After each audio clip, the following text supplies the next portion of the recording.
Au collège, je dirais, je suis le chef de bande des timides. C'est-à-dire que je suis pas du tout à l'aise socialement. C'est comme aller à la salle de sport, tu développes tes muscles en poussant des poids qui sont difficiles. Ben, les gens sur internet qui te disent t'es une merde, t'es nul, ils t'entraînent à trouver ton centre et à être stable. Tu vois. Il y a une phrase en anglais qui dit practice makes perfect. En science, c'est prouvé que c'est faux. C'est-à-dire que la pratique te fait passer de nul à ok, mais pas de ok à extrêmement bon.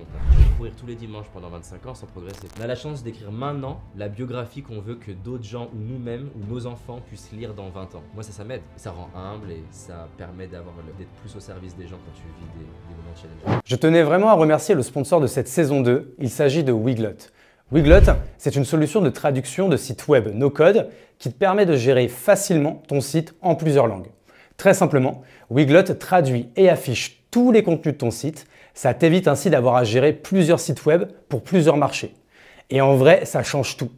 Avant, traduire son site web, c'était un projet interminable avec des centaines d'échanges entre traducteurs, développeurs et équipes marketing. Nous, par exemple, on l'utilise pour notre site lachapelle.club, mais également pour toutes nos verticales comme Kowabunga, Notion Ninja ou même le Poney Club. Fais l'essai et va sur lachapelle.club. Tu pourras retrouver le site en français et en anglais bien sûr, mais aussi en allemand, en espagnol, en italien et on s'est même fait un kiff avec la traduction en japonais. Pour conclure, Weglot affiche ton site web en plusieurs langues, gère la traduction de ton site web en combinant traduction automatique et humaine bien entendu, et tout ça en optimisant ton SEO multilingue. Weglot est utilisé par plus de 70 000 sites web multilingues à travers le monde, avec des clients comme Microsoft, IBM, Clarins, Ecovadis, Pigment, Silver et donc La Chapelle. Tu peux donc tester gratuitement et les yeux fermés pendant 10 jours, c'est gratuit, et ensuite profiter d'une réduction de 15% sur ta première année avec le code SANDWICH15. SANDWICH 15 avec le code SANDWICH 15, du coup 15% sur ta première année. Merci beaucoup et bonne écoute. C'est parti hein, David. C'est parti. Nickel. C'est sympa parce qu'on est chez toi. C'est la deuxième fois que j'interviewe quelqu'un chez lui. T'es le deuxième après Matt Stéphanie d'ailleurs qui est pas très loin parce qu'on est à côté des Batignolles là je crois. On est à Paris. On n'est pas très loin. Donc dans les bureaux de Paradox. C'est ça. Et du coup t'es la 11e personne de cette saison 1 de Club Sandwich déjà, donc je te remercie d'avoir répondu à l'invitation. Déjà, comment tu vas David? Là, je pense que c'est les 2 semaines les plus compliquées depuis très longtemps. J'ai enchaîné des challenges pro et aussi perso. On pourra en parler potentiellement. Je n'en ai pas encore parlé publiquement, mais j'en ai parlé avec ma femme hier, on peut en parler. Ok, écoute, c'est toi qui vois, évidemment. Écoute, en tout cas, moi, je suis très content qu'on puisse passer ces 1h30, 2 heures là ensemble. On verra où nous mène le podcast. Nous, on se connaît maintenant depuis 1 an. On avait commencé à discuter. On avait des petits projets de club ou quoi, qu'on n'a peut-être pas amené au bout, mais au moins, c'était intéressant d'échanger, de voir ta vision, de te partager la mienne, etc.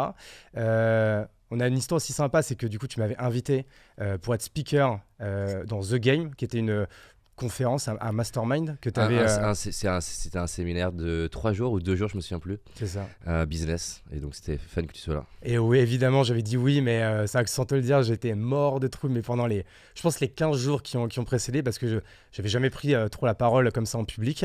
Donc heureusement, tu m'avais quand même pas mal coaché. On avait fait un petit jeu de ping-pong avant, et pour moi, c'était game changer. Puisque depuis, j'en ai fait beaucoup et j'ai même fait mon premier TEDx il y a maintenant 1 semaine. Wow. J'étais quand même stressé de ouf, mais franchement, ça s'est bien passé. Et le stress des 5 premières secondes de parole, après, s'est envolé et je me suis éclaté. Quoi, ouais. Non, mais le TED, c'est... même si par exemple, tu as fait plein de conférences, le TED, c'est un format qui stresse beaucoup de gens parce que c'est tellement court, tellement un peu de temps pour arriver à te présenter, à expliquer ton idée et arriver à créer une relation avec le public, c'est un bel exercice. Ouais, parce que tu vois, en fait, quand je m'entraînais chez moi, je tenais 11, 12 minutes, etc. Et là, il y a même quelqu'un qui me faisait, va falloir conclure, parce que j'ai fait 17, 18 minutes, quoi. Donc, je crois que c'était un peu le max du format, c'est quoi. 18, ouais, le max. Ouais. Bon, après, ils acceptent, toi, tu vois, le mien, il doit faire 19, 20, et ils ont... C'est ça, on aura l'occasion d'en reparler, parce que je crois que t'étais l'un des TEDx français ou le TEDx français le plus visionné sur YouTube, non, c'est ça? C'est ça. Ok, bon, on en reparlera après. Mais déjà, c'est ça que je parle depuis tout à l'heure, mais est-ce que tu peux, pour celles et ceux qui ne te connaîtraient pas, est-ce que tu peux rapidement te représenter? Donc je m'appelle David Laroche. Moi en fait j'ai fait des études d'ingénieur en informatique. J'étais complexé, mal dans ma peau. J'étais persuadé qu'il y avait des gens charismatiques, confiants, à l'aise, bons communicants et d'autres non et pas de bol pour eux. Et par hasard en cherchant sur internet j'ai réalisé qu'en fait il existait plein de ressources pour t'aider. Alors à l'époque il n'y avait pas de vidéos mais il y avait des livres, il y avait des DVD. Et donc, c'est devenu une forme d'obsession. J'ai acheté plein de trucs, que ce soit sur la productivité, la gestion du stress, la communication, la prise de parole en public. Et c'était ouf. En fait, tu peux apprendre le piano, mais tu peux aussi apprendre à mieux poser ta voix. Tu peux apprendre à capter l'attention. Tu peux apprendre à gérer ton stress. Tu peux apprendre à être plus à l'aise avec les nanas. Tu peux apprendre vraiment beaucoup de choses. Et j'ai commencé à appliquer dans ma vie tous les jours de manière intense. Et j'ai commencé à avoir des résultats dans ma vie. Au début, c'était entre guillemets pour plein de gens des petites choses, mais pour moi c'était déjà énorme de réaliser qu'on peut changer. Tout ça c'était quoi? C'était genre au lycée, pendant les études? C'était en fait, à quel moment de ta vie? Ouais, là je te l'ai simplifié, mais en gros de 15 à 18 j'essaye de changer mais sans découvrir des ressources, donc c'est en faisant des défis. Ouais. Essayer de parler à quelqu'un, même ça peut être une nana mais ça pouvait même être juste un inconnu. M'inscrire au rugby, essayer de parler au moins une fois par jour en classe. Je parle de lever la main, j'étais vraiment pas à l'aise avec ça. Ah, tu te mettais des petits défis quoi, dès le lycée, etc. T'étais un peu en mode challenge. Oh, c'est rien, c'est les aléas du direct. C'est le décor qui se fait la malle. Qui est en train de se casser la gueule. Faut que tu vérifies le cadre du coup. Parfait, on peut reprendre. On est bon, c'est bon, rien de cassé. Donc ouais, c'est à partir de mes 15 ans, donc 15 ans je crois c'est à partir de la 4e en fait. À partir de la 4e, jusqu'à mes 18 ans, j'essaie de changer en faisant comme je peux. Parce que j'étais vraiment tellement mal à mes 15 ans que c'était soit j'allais vers la voie du suicide et auquel je pensais vraiment, soit j'essayais de changer et ça m'a aidé mais c'était lent. Et donc à 18 ans, c'est là où j'ai découvert sur internet qu'il y avait des ressources. Et donc, dans mes études d'ingénieur, pendant les 5 ans, ça va s'accélérer nettement par rapport à avant parce que maintenant, je commence à avoir des techniques qui m'aident. Et en fait, je sais plus exact. Ah oui, c'est ça. Donc, j'ai 20. Donc, il s'écoule déjà 2 ans. Je suis passé de penser que je vais faire 40 ans à toujours puceau 2 à être beaucoup plus à l'aise avec les nanas, rencontrer. Déjà, c'est singulier quand même, ça, ce type de comportement et d'introspection, d'avoir conscience de ça dès le collège, de se mettre des challenges, de se mettre des objectifs. C'est quand même une certaine forme quand même de singularité et de maturité. Je ne sais pas si tu en avais conscience à ce moment-là. Est-ce que tu te sentais un peu différent de tes copains? Déjà, est-ce que tu avais des copains? Est-ce que tu étais plutôt chef de bande, plutôt suiveur dans la bande, ou alors plutôt mec introverti, etc. T'étais quel genre d'ado, quoi, toi?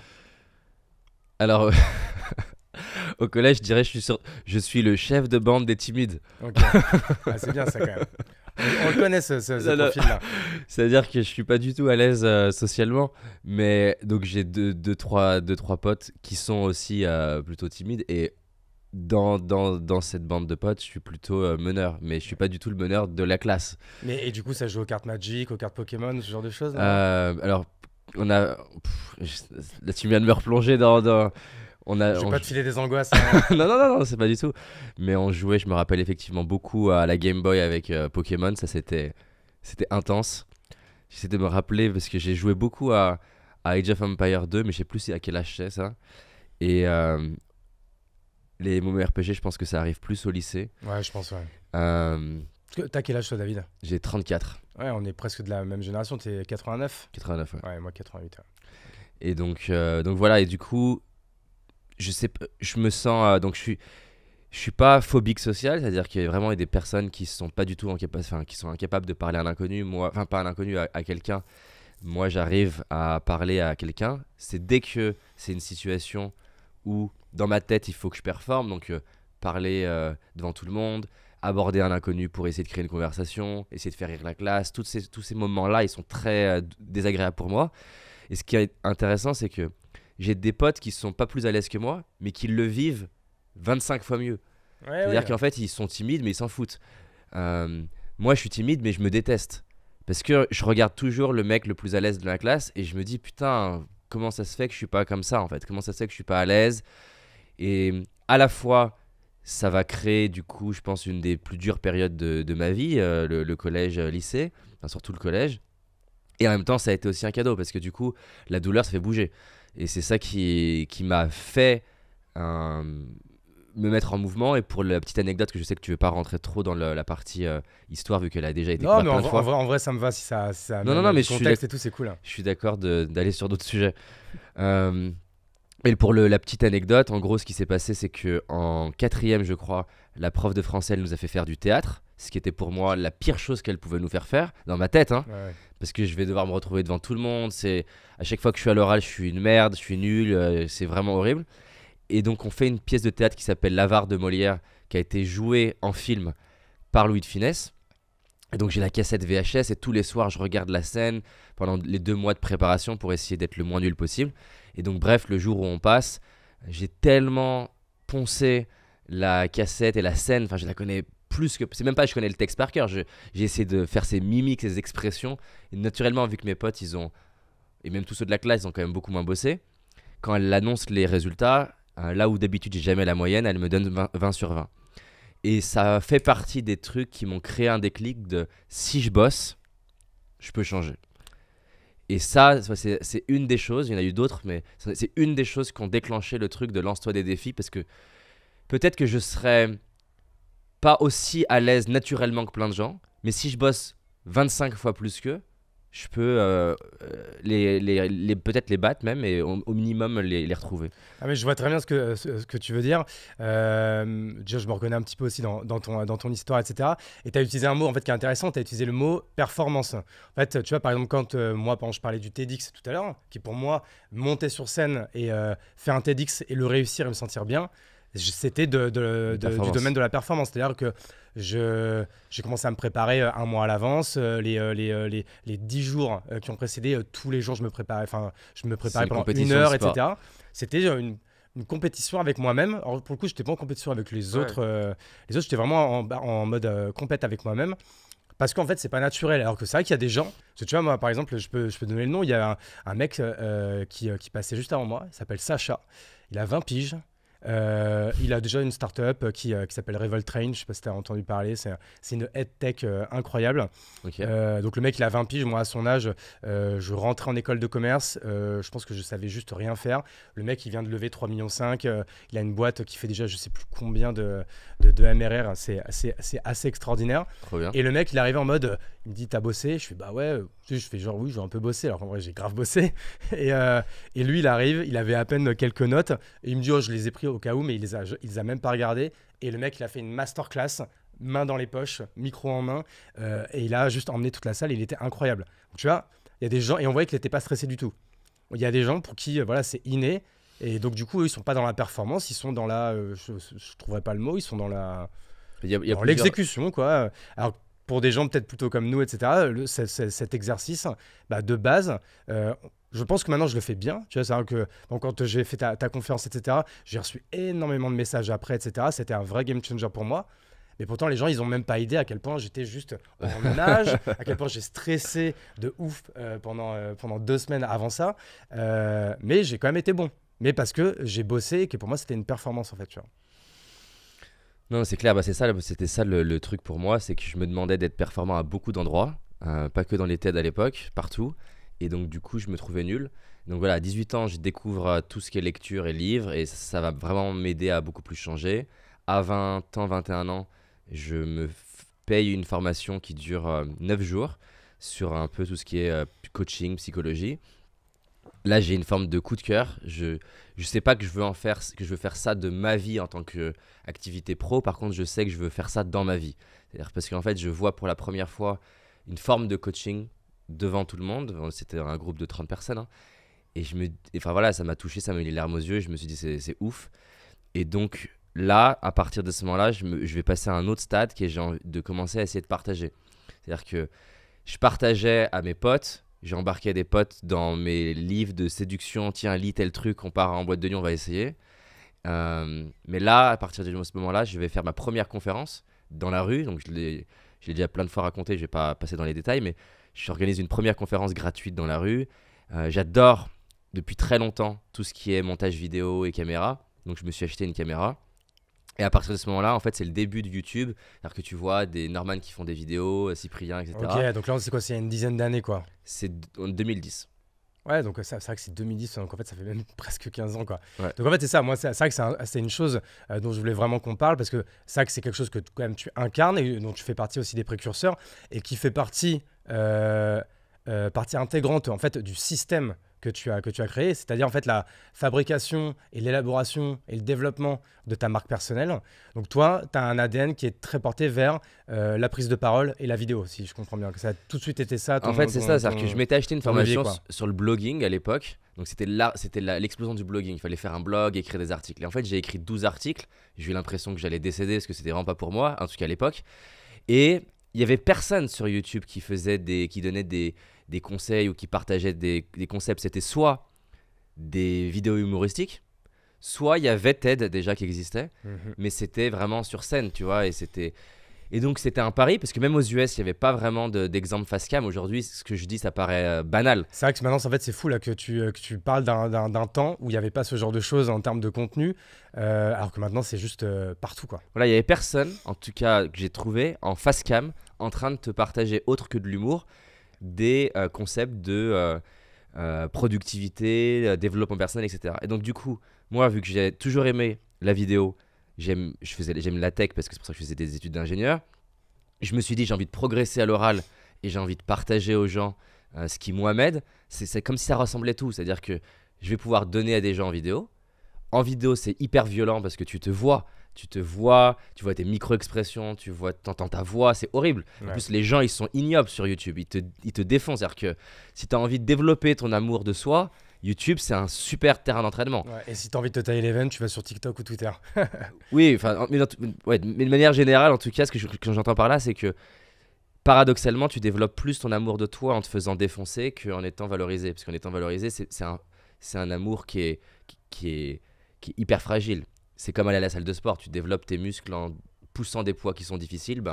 Les gens sur internet qui te disent t'es une merde, t'es nul, je sais pas quoi, ils t'entraînent à trouver ton centre et à être stable, tu vois. Ouais. Donc du coup, je me suis parti sur ces vidéos-là, j'étais clairement nul, mais à force d'en faire, d'essayer d'améliorer mon élocution, ma manière d'expliquer un concept, ça a commencé à prendre, et puis après voilà, c'est... Parce que donc du coup tu lances ta chaîne YouTube, donc tu fais ta conférence dans la rue. Je suppose qu'après tu te fais quoi? Tu fais peut-être un mini studio dans ta chambre, tu te filmes face cam, etc. Et tu postes. Là, le premier pattern, c'est quoi? Donc déjà c'est comme dirait Orelsan, si tu veux faire des films, tu as juste besoin d'un truc qui filme. Donc là tu te filmes, tu fais tes vidéos.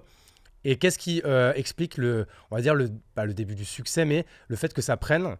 C'est que vraiment, c'est quoi? C'est la régularité. Vraiment, tu postes tous les jours, toutes les semaines. Comment tu fais à ce moment-là? Pour faire connaître ta chaîne YouTube et ta marque personnelle, en fait. Yes. Alors, je vois beaucoup de gens comme Gary, typiquement Gary Vee, qui disent la clé, c'est la répétition, la régularité. Il y a une phrase en anglais qui dit « practice makes perfect ». En fait, en science, c'est prouvé que c'est faux. C'est-à-dire que la pratique te fait passer de nul à OK, mais pas de OK à extrêmement bon. C'est-à-dire que tu peux courir tous les dimanches pendant 25 ans sans progresser. Tu peux vivre 25 ans aux US sans progresser spécialement. Alors, si tu parles pas du tout anglais, tu vas naturellement progresser. Mais je pense que ton anglais, mon anglais, on pourrait vivre aux US sans progresser parce que, au bout d'un moment, tu es dans ta zone de réflexe. Et tu vois des gens, des Français à LA qui ont des accents à couper au couteau qui sont horribles. Donc, au bout d'un moment, si tu es juste dans la pratique, ça suffit pas. Et donc, une des choses qui m'a aidé et qui est bien documentée en sens qui s'appelle la pratique délibérée, qui est... Parce que souvent, tu vas juste faire ton morceau de piano ou tu t'aimes le tennis, donc ou faire ton mouvement de tennis, mais pareil, tu peux stagner. De paddle. Ouais. La clé, c'est de s'arrêter, idéalement de pouvoir se regarder, donc de se filmer, que ce soit d'ailleurs dans le sport ou c'est ce que font les sportifs de haut niveau, hein, de se regarder et d'identifier un point en particulier dans ce que j'ai fait sur lequel je peux progresser. Et ne plus essayer de faire des bonnes vidéos, essayer de faire un truc mieux, un truc spécifique. Donc ça peut être par exemple améliorer la fluctuation de ma voix. Au lieu d'être que monocorde, d'arriver à pouvoir monter ma voix, la descendre. Ça peut être... Et donc je passais des jours à essayer de juste par exemple garder l'eye contact avec la caméra, ce qui était très dur pour moi au début quand je fixais l'objectif. Ça, ouais. Je perdais mes idées, tu vois. Après, ça a été d'apprendre à faire des silences, ce qui ce qui est plus facile pour moi sur scène, moins en caméra, mais c'est clé dans la manière de raconter quelque chose, d'arriver à faire des silences. Donc en fait l'idée c'est que je regardais ce que je faisais, j'essayais d'identifier un point sur lequel j'allais m'entraîner dans les prochaines vidéos et faire progresser ça.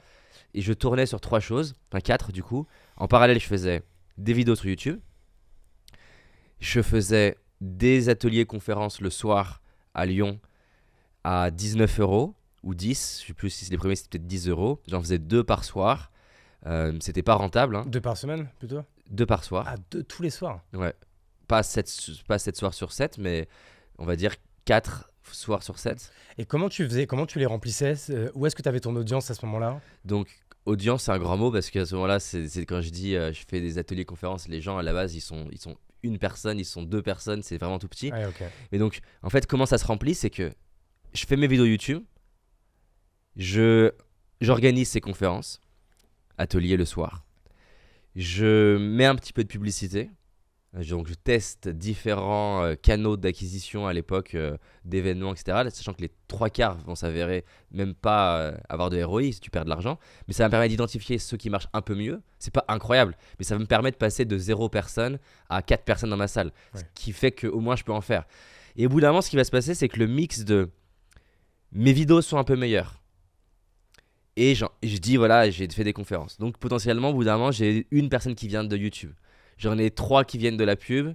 J'en ai une qui vient de la précédente conférence qui a envie de revenir à la suivante. Bouche à oreille, Voilà, et donc, c'est 3 trucs en parallèle, vu que je progresse en conf, je progresse en vidéo, je progresse dans ma capacité à faire mes pubs. Au bout d'un moment, je passe de 4 personnes à 10 personnes et ça commence à s'installer progressivement. Ce qui est très intéressant, c'est qu'au début, je vis très très mal quand il y a une personne dans la salle. Parce que je me dis, c'est la honte, la personne elle vient. T'imagines, on est 20 h le soir, il fait nuit. Moi, j'ai fait un deal avec une chef d'entreprise qui a une boîte de langue, une formation dans de langue anglaise, pour qu'elle me prête ses bureaux le soir. Donc, t'imagines, c'est des bureaux de 250 mètres carrés. Je suis seul dans les bureaux, il n'y a personne, il fait nuit. Ça ressemble plus à un guet-apens, quoi. Exactement. Et en plus, t'imagines, j'ai 22, 23 ans, j'en fais 12. Les personnes, la tête qu'ils font quand ils sont là en mode mais du coup, ce soir, on est combien? Tu m'étonnes, c'est gênant. Et moi, je prie pour me dire, il y a peut-être quelqu'un qui n'a pas pris sa place qui va arriver, ils seront 2, tu vois. Tu fais pas une conférence avec une personne. Ouais. Et Ah, du coup, ça se transforme en coaching one-to-one, quoi. exactement. Et du coup, ça a été ça, un des trucs qui a été intéressant, c'est que quand je suis passé d'avoir honte à me dire, dans ma tête, c'est le meilleur jour de sa vie à la personne, et que du coup, quand elle me disait, du coup, on est combien? Je lui disais, si vous avez de la chance, vous serez tout seul. Et d'un coup, c'était fascinant. À la fois, moi, d'un coup, j'avais de l'énergie, parce que je me disais, j'avais plus honte. Je me disais, elle va payer 19 €, elle va avoir 2 heures où je vais passer du temps pour elle. Et de l'autre côté, même pour elle, tu vois, c'était plus un problème, tu vois. Et c'est fascinant la psychologie, comment en retournant le truc, c'est devenu une opportunité. Et je sais pas à quel point ce truc-là, il a contribué, mais je pense que ça a créé une forme de bouche-oreille parce que du coup, je me donnais tellement pour la personne. Alors qu'elle se disait, bon, franchement, à 19 €, il est pas obligé de faire tout ça. Je pense que ça a créé un petit peu de bouche-oreille de putain, il y a un jeune, il est passionné, il est fou, il donne tout ce qu'il a. T'as surdélivré de ouf, quoi. Ouais, et ça a dû créer un peu plus de bouche-oreille. Et puis après, tout s'améliore un peu plus, tu vois. Ouais, ok. J'avais fait aussi j'avais vu, tu sais, j'avais fait un job d'été et quand tu allais acheter ton panini ou ton kebab, tu sais, ils te donnent une carte et tu pouvais tamponner. Et je m'étais dit, bah, je peux faire ça avec mes confs, tu vois. Donc, j'avais créé une carte de visite, sauf que il y avait 6 trucs. Et moi, je pouvais tamponner à la conf. Et si tu avais fait, je sais plus, 4 ou 6 confs, tu en avais 2 gratuitement. Et donc, ce truc-là, pareil. Et donc, au bout d'un moment, ça prend plus de place. Et vraiment, hein, quand tu progresses, ça se sent, quoi. Parce qu'au début, c'est le problème de la prise de parole, c'est que tu es trop sur toi. Est-ce que je vais être bon? Est-ce que je suis à la hauteur? Est-ce qu'ils vont m'aimer? Moi.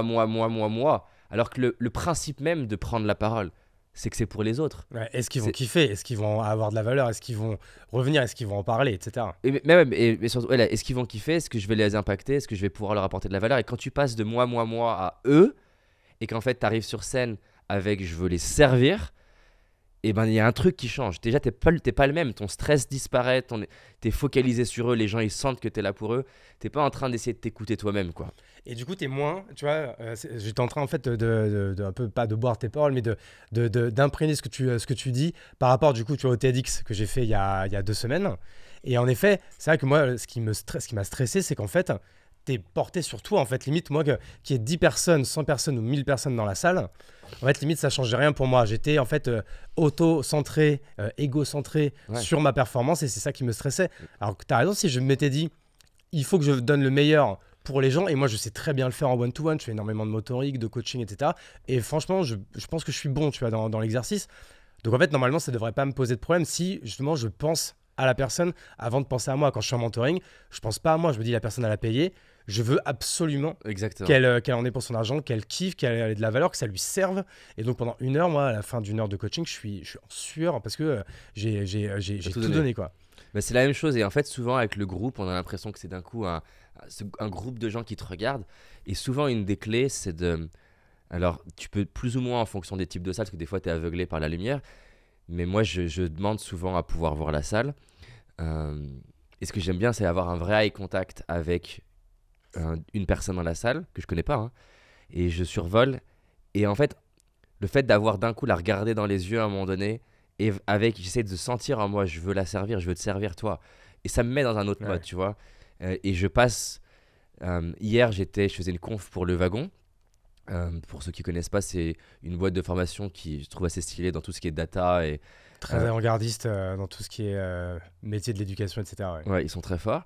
Et c'est un peu le moment que j'ai un peu stressant, c'est-à-dire que je suis assis, j'attends qu'on me présente, je suis devant tout le monde, tu vois, même après avoir fait des milliers de conférences, c'est pas le moment que j'aime bien parce que t'es un peu entre deux, quoi.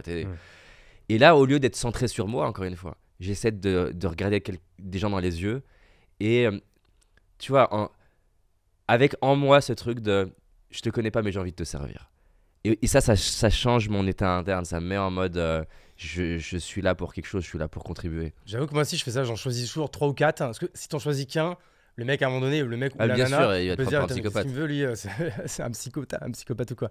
Mais ouais, en effet, c'est vrai que ça aide beaucoup quand dans les prises de parole, publiques. Donc là, toi, tu fais tout ça. Là, à ce moment-là, si je comprends bien, t'es pendant les études ou juste après les études? C'est pendant les études d'ingénieur. On est quoi? Donc c'est entre 20 et 23, 24 piges, quoi, grosso modo. C'est entre 21 et 23. Ok. Donc là, tu gagnes un petit peu d'argent, mais surtout, en fait, tu te formes. Et je gagne pas vraiment d'argent parce qu'en fait, je fais une forme de chiffre d'affaires. Oui. Mais en fait, je remets tout de suite en pub. Et donc, en fait, je gagne pas d'argent. Moi, j'ai pas de salaire. On est plus sur en fait, c'est le moment où en fait, tu t'auto-formes en fait à la personne que tu vas devenir ensuite, quoi. Ouais. Et moi, c'est un truc qui m'a toujours aidé et qui m'aide toujours. Alors, il y a des limites à ce que je vais dire, mais je crois vraiment à l'idée qu'il s'agit d'être prêt à sacrifier le court terme pour le long terme. Et donc, du coup, je préfère en fait moins gagner d'argent à titre perso, par exemple avoir un salaire beaucoup plus petit à titre perso, et être plus bold, être plus, comment dire en français, être plus fou, être plus... Putain, j'ai pas le mot, je sais pas comment traduire bold. Et ouais, enfin être plus... Ah, c'est quoi le mot? Courageux? Non, c'est... Ouais. Non, en gros, j'avoue que j'ai pas la traduction. Je vois ce que tu veux dire du coup, mais j'ai pas la trad. Ouais, en tout cas d'être un peu plus bold, d'être tu prends un risque. Je sais pas si c'est comment on traduit ça. D'être plus skin in the game, quoi, du coup. Ouais, skin in the game, et c'est dans le sens, en fait, je suis prêt à ne pas gagner d'argent moi parce que ce que je veux générer, c'est un exponentiel. Et c'est assez dingue ce truc-là, c'est-à-dire qu'en fait, c'est assez ouf comment les trucs campandent, comment les trucs. Je suis désolé, hein, je lis qu'en anglais, le langage de la boîte c'est en anglais, et j'essaie de parler le plus anglais possible, donc des fois je fais mon Vandame. Vas-y, t'inquiète. Comment on dit campand en français? Bah non, pareil. Bah, bref, c'est un effet. Je pense que les gens qui écoutent, ils vont comprendre, et au pire c'est pas grave, ils iront regarder sur Google. C'est un effet cumulé, c'est-à-dire que c'est un effet d'exponentiel. Oui, en fait, c'est la fameuse stratégie des effets cumulés. Voilà. C'est que par exemple, si tu démarres ta boîte à 1 000 € de MRR et que tu fais une augmentation de 5% tous les mois, bah, tu vas dire putain, c'est de la merde, le mois d'après, tu fais juste 50 balles de plus. Ouais, mais du coup, sur 3 ans, et bah, du coup, je vais pas faire le calcul mathématique, mais en fait, dans 3 ans, ton MRR, il sera 10 fois, 15 fois, 20 fois plus élevé. Parce qu'en fait, tu te seras amélioré un petit peu chaque jour. Et en fait, c'est ce que tu disais tout à l'heure quand tu disais, voilà, je regardais mes vidéos pour à chaque fois améliorer un point. Tu vois, tout à l'heure, on parlait du paddle. Par exemple, on pourrait dire, j'ai un truc qui peut paraître hyper égocentrique. Je prends toujours le terrain qui est filmé. Parce Ok. qu'après, je regarde mes matchs Ah, et avant de dormir, etc. tu dois être bon alors du coup. Et pas assez, du coup. Mais en fait, je m'améliore quand même. Chaque semaine, chaque mois, je m'améliore, mais un petit peu. J'aimerais m'améliorer plus vite. Mais tu vois, je regarde le match, je dis, tu vois, là, j'ai fait 7 fautes de placement, c'est assez récurrent. Là, j'ai fait 7 fautes techniques, c'est assez récurrent. Du coup, quand je vais prendre, par exemple, un coaching perso Tu ou fais travailler sur ça. collectif, je vais lui dire, voilà, tu vois, là, j'ai loupé ma volée de gauche 4 fois dans un match. Bah, vas-y, je veux faire des gammes de volée de gauche. Ou là, par exemple, j'ai vu que j'ai pris pas mal de passing parce que je suis mal placé quand c'est tel joueur à tel endroit qui joue. Et bah, du coup, pendant tout le match, je vais y penser. Et du coup, je vais dire, ah, tu vois, là, je me suis mieux placé là. Et du coup, j'ai amélioré ça. T'es Et chaud. c'est comme ça que chaque semaine, Non, je c'est m'améliore. stylé. Et Quoi. ce que tu décris là, c'est vraiment proche de la pratique délibérée. C'est vraiment Exactement. se filmer, identifier un point spécifique, travailler dessus. Et c'est prouvé comme étant presque le seul moyen pour progresser vraiment rapidement. En tout cas, passer de OK à très bon et éviter de stagner. Et je fais exactement pareil pour les podcasts, pour essayer de voir en fait quels sont les points d'élocution où il faut que je m'améliore, quels sont les tics de langage que j'ai. Donc ça, même souvent, c'est ma femme qui écoute et qui me dit, tu verras, tu fais que de dire ça, ok. Tu vois, là, par exemple, elle m'a mis en garde il y a 2 jours sur quelque chose. Donc là, depuis le début où on se parle, je pense que ce mot-là, qui est etc., tu pourras me reprendre si je le dis. Je ponctue souvent mes phrases par etc., même quand ça n'a pas lieu d'être. Et du coup, tu vois, j'essaie de me concentrer pour pas le faire, pour pas le dire, parce que du coup, ça n'a ni queue ni tête. Mais voilà, je suis pareil dans cette constante en fait tentative d'amélioration, même si c'est 1% meilleur chaque semaine. Encore une fois, x 52 à l'année et après x 10 sur 10 ans, Non, mais c'est juste énorme, quoi. C'est un truc de malade. Et en plus, cet effet cumulé, il s'applique à plein de niveaux. C'est-à-dire que les relations que tu arrives à construire, elles ont aussi une forme d'effet cumulé parce que les gens connaissent eux-mêmes d'autres gens. Ces gens-là t'apportent des ressources, des idées, du réseau. Enfin, c'est un truc de malade. Et donc, moi, j'essaie de me dire construit pour dans 10 ans et pas simplement pour avoir des résultats apparents à court terme. Ok. Donc ça, on va dire, c'est la première étape, on va dire, personnelle personnelle et professionnelle qui t'amène en fait à la personne que tu es aujourd'hui. Donc là, on est il y a un peu plus d'une dizaine d'années. Et ça va être quoi, peut-être, je sais pas, le déclic ou l'événement qui va te faire passer dans l'étape d'après, grosso modo. En fait, si je résume, donc il y a toute cette phase un petit peu amateur où ce que j'apprends à faire, c'est finalement déjà communiquer, m'exprimer et j'apprends aussi à marketer un événement. Parce qu'il y a beaucoup de gens qui, parce qu'ils me voyaient beaucoup en ligne, pensaient que mon business était en ligne. Mais il faut savoir avant le Covid, donc quand même récemment, avant 2020, 70% de mon business, c'est événementiel. Donc, c'était pas du tout un business en ligne. T'es pas parce que ça, en fait, c'est vrai que je t'ai pas demandé ça au début, mais en fait, même comment toi tu te vois. Est-ce que tu te vois comme un entrepreneur, comme un infopreneur, comme un conférencier, comme un entrepreneur de l'événementiel, ou c'est un petit peu de tout ça? Moi, je me vois comme deux choses. Je me vois comme un entrepreneur et un passionné de l'humain, de la performance et de la psychologie. Et ça, du coup, t'en as fait un business. Voilà. Donc, les phases, donc il y a cette phase un peu là, amateur communication. Ensuite, j'essaie vraiment de passer à un autre niveau, donc des plus gros événements, plus souvent, etc. Donc là, ça me demande de me former au marketing. Donc, je suis pas mal d'Américains et j'essaie d'apprendre voilà, comment tu construis une offre, comment tu construis un email qui marche. J'apprends à faire ça et j'essaie de le faire. C'est d'ailleurs souvent très dur. Il y a plein de choses que j'écris que je sors pas, plein de vidéos que je tourne de vente. Parce que je détestais la vente. Donc, parce qu'à ce moment-là, c'est quoi ton produit que tu veux vendre, en fait, à part les petites conférences? Ce que je veux vendre, c'est un événement de 2 jours qui, pour le coup, lui, soit à 300 €, quelque chose comme ça. Plus un séminaire, quoi. Un séminaire, voilà, sur 2 jours. C'est ça que j'essaye de vendre. Et je vends aussi quelques coachings à ce moment-là, pour dans le but aussi de pratiquer. Et après, l'autre phase, ce qui va se passer, c'est que je vais partir aux US. Et les US, ils vont avoir une grande influence sur moi parce que, je sais pas, je vais prendre confiance déjà en le faisant. Il y a plein de gens dans mon écosystème qui vont, quelque part... En fait, il faut sortir du bruit quand tu crées une marque personnelle. Et donc, d'un coup, le fait que je dise, allez, je pars aux US, je l'annonce publiquement avant de le faire. Sur YouTube, du coup. Sur YouTube, j'annonce que je vais partir. J'annonce que je veux rencontrer 30 personnes qui m'inspirent. Je sais pas comment je vais faire. D'un coup, ce truc-là, c'est comme si ça m'a fait passer dans la tête des gens à un autre truc. C'est-à-dire que, ah ouais, c'est pas juste le mec qui fait des petites choses. C'est, ok, il se fout vraiment en danger.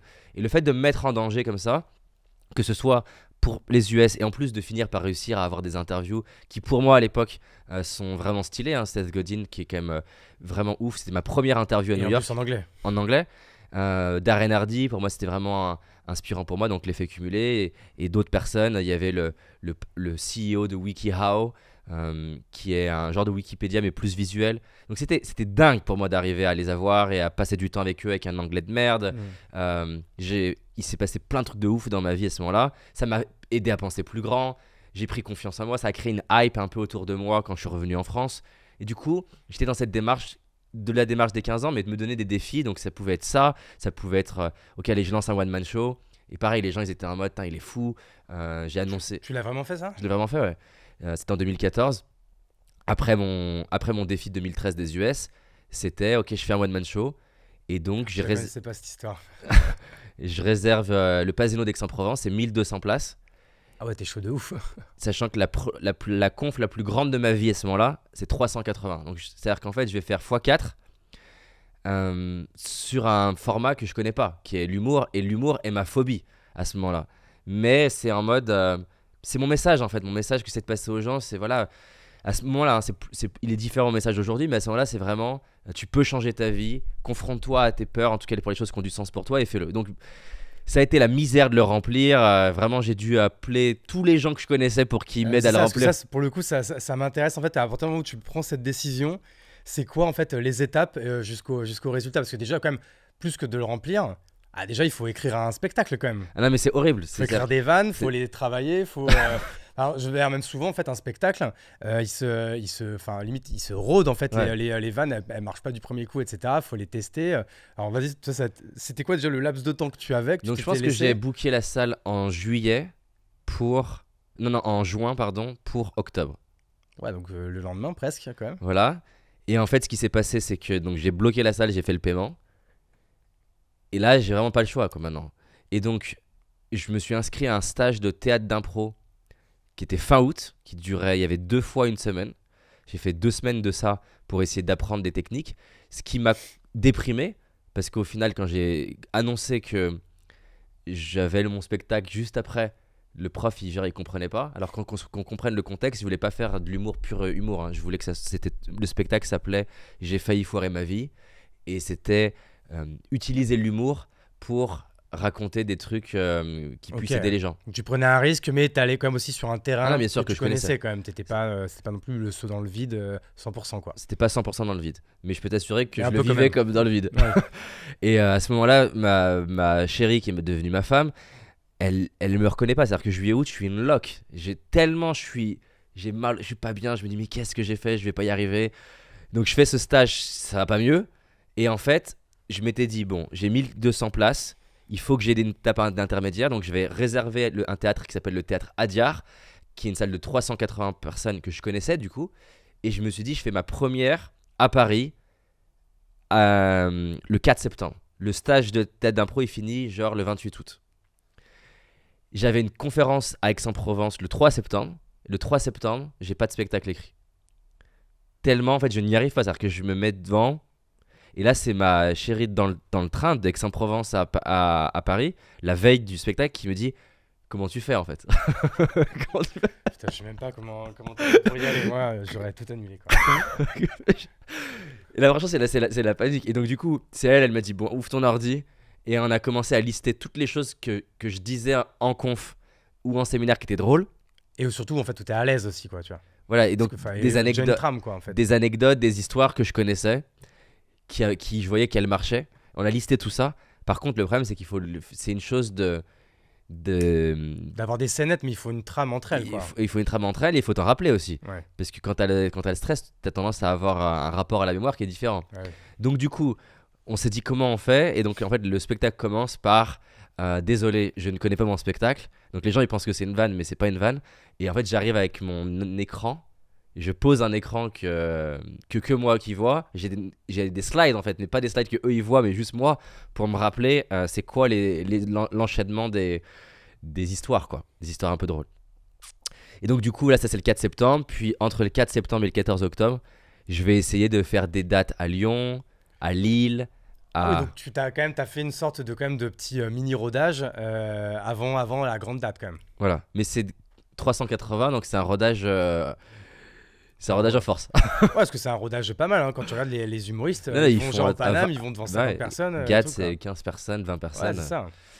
Et donc j'avais fait ça, j'ai fait des plus petites salles, du coup un peu plus type 80 personnes à Lyon, à Aix, etc. Et après j'avais ma salle d'Aix-en-Provence. Mais quand même, donc ça veut dire qu'à ce moment-là, tu as quand même du coup déjà une audience et une base qui est quand même assez solide pour en fait arriver à remplir des salles comme ça. Tu fais payer la place ou c'est gratuit, hein? Non, je fais payer. Faudrait qu'on regarde, je pense que c'est 39. Bah, en plus, enfin, c'est pas 37, pas cher, 39. tu vois. Non, c'est pas cher. Donc, en fait, à ce moment-là, c'est quoi? C'est que sur YouTube, quand même, t'as une grande ascension assez rapide, quand même. Alors, pour te donner une idée. Parce que là, t'as pas fait le TEDx, t'as pas fait tout ça Ouais, encore à pour ce te moment-là. donner une idée, donc j'essaie de me rappeler à quel moment, mais je sais qu'à peu près un mois avant. Attends, je me confonds dans les dates, mais en tout cas, pas longtemps avant le 14 octobre, je suis aux US et on a que 100 personnes inscrites sur les 1400. Je dis 1400, mais sur 1200, tu vas comprendre pourquoi. Et donc à la fois j'ai une audience, mais c'est pas genre Squeezie qui dit je suis au Pasino et c'est plein en 24 heures. Pas du tout. C'est-à-dire que j'ai beau en parler, les gens, ça se remplit pas. En fait, ce qui est assez dingue et c'est une belle leçon pour moi, ce qui va se passer, c'est que là, pour le coup, l'idée d'être 100 personnes dans une salle de 1200, c'est la misère pour moi, hein.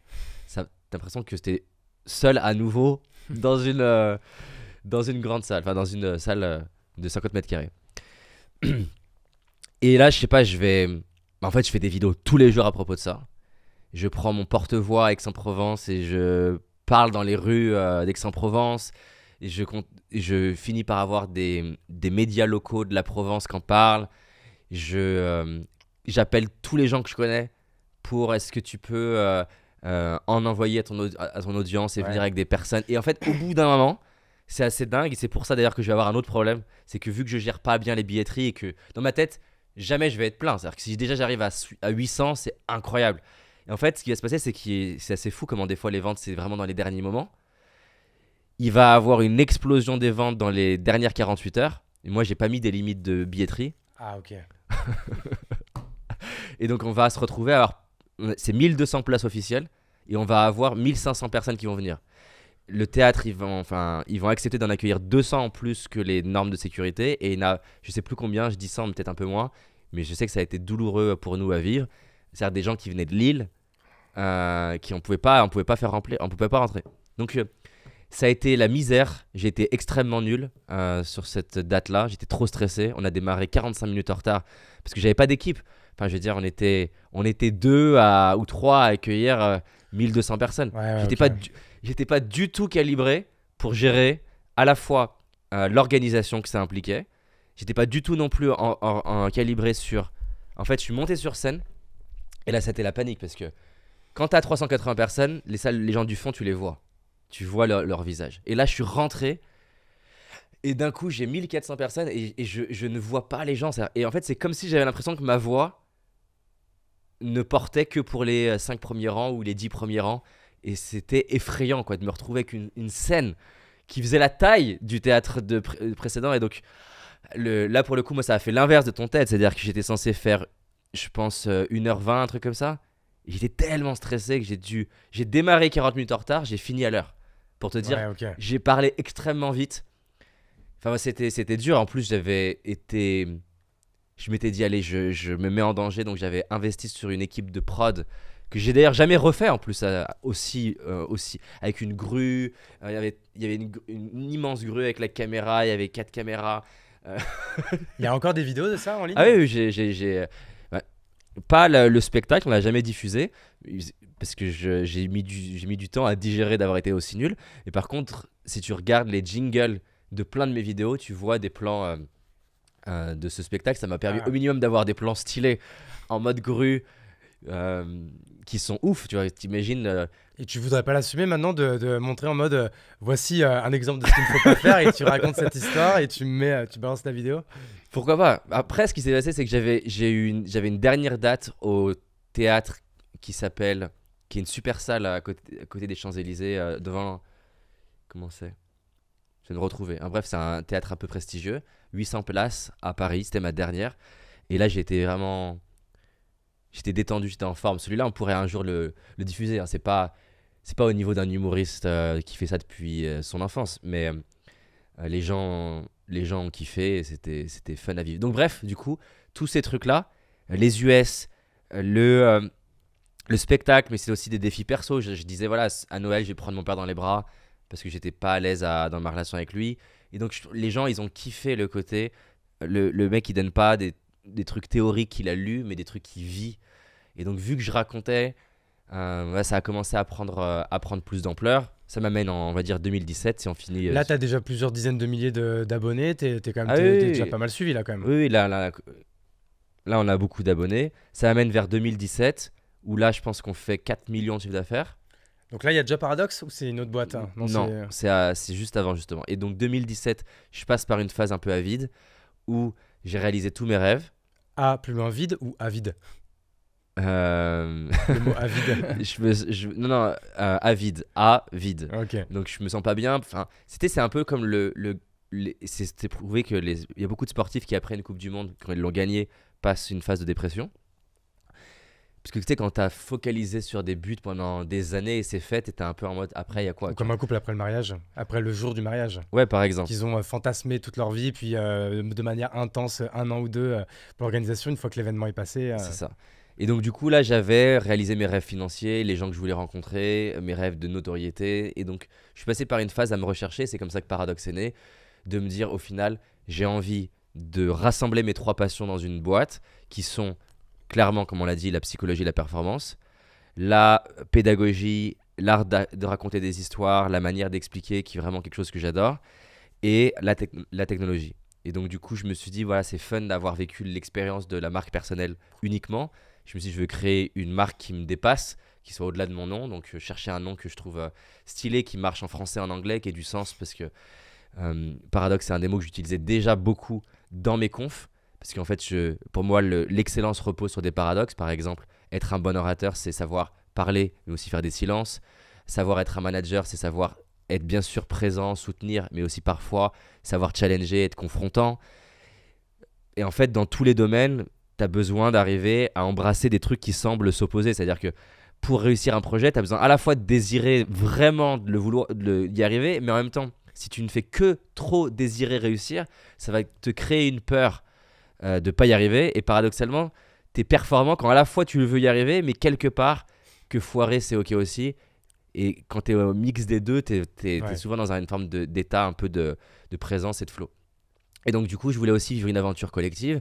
Parce qu'on était déjà une aventure collective, parce qu'il y avait, je sais plus, 15-20 personnes dans l'équipe. Mais voilà, c'était quoi en fait la boîte? C'était David, quoi. C'était ta marque perso. Et là, tu faisais du coup les conférences, séminaires et coaching, quoi. Coaching, quelques formations en ligne, intervention dans des boîtes. Et voilà, c'était ça mon business. Et en fait, je me suis dit, j'ai envie qu'on ait un impact à l'international.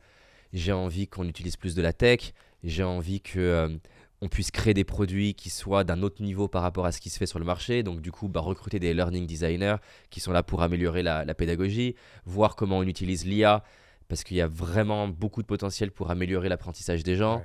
Ouais. Et donc, voilà, ça, c'est toute la nouvelle phase de Paradox, qui est très excitante, très dure, parce que j'apprends aussi ces nouveaux niveaux. Là, on va passer les 10 millions d'euros de chiffre d'affaires cette année.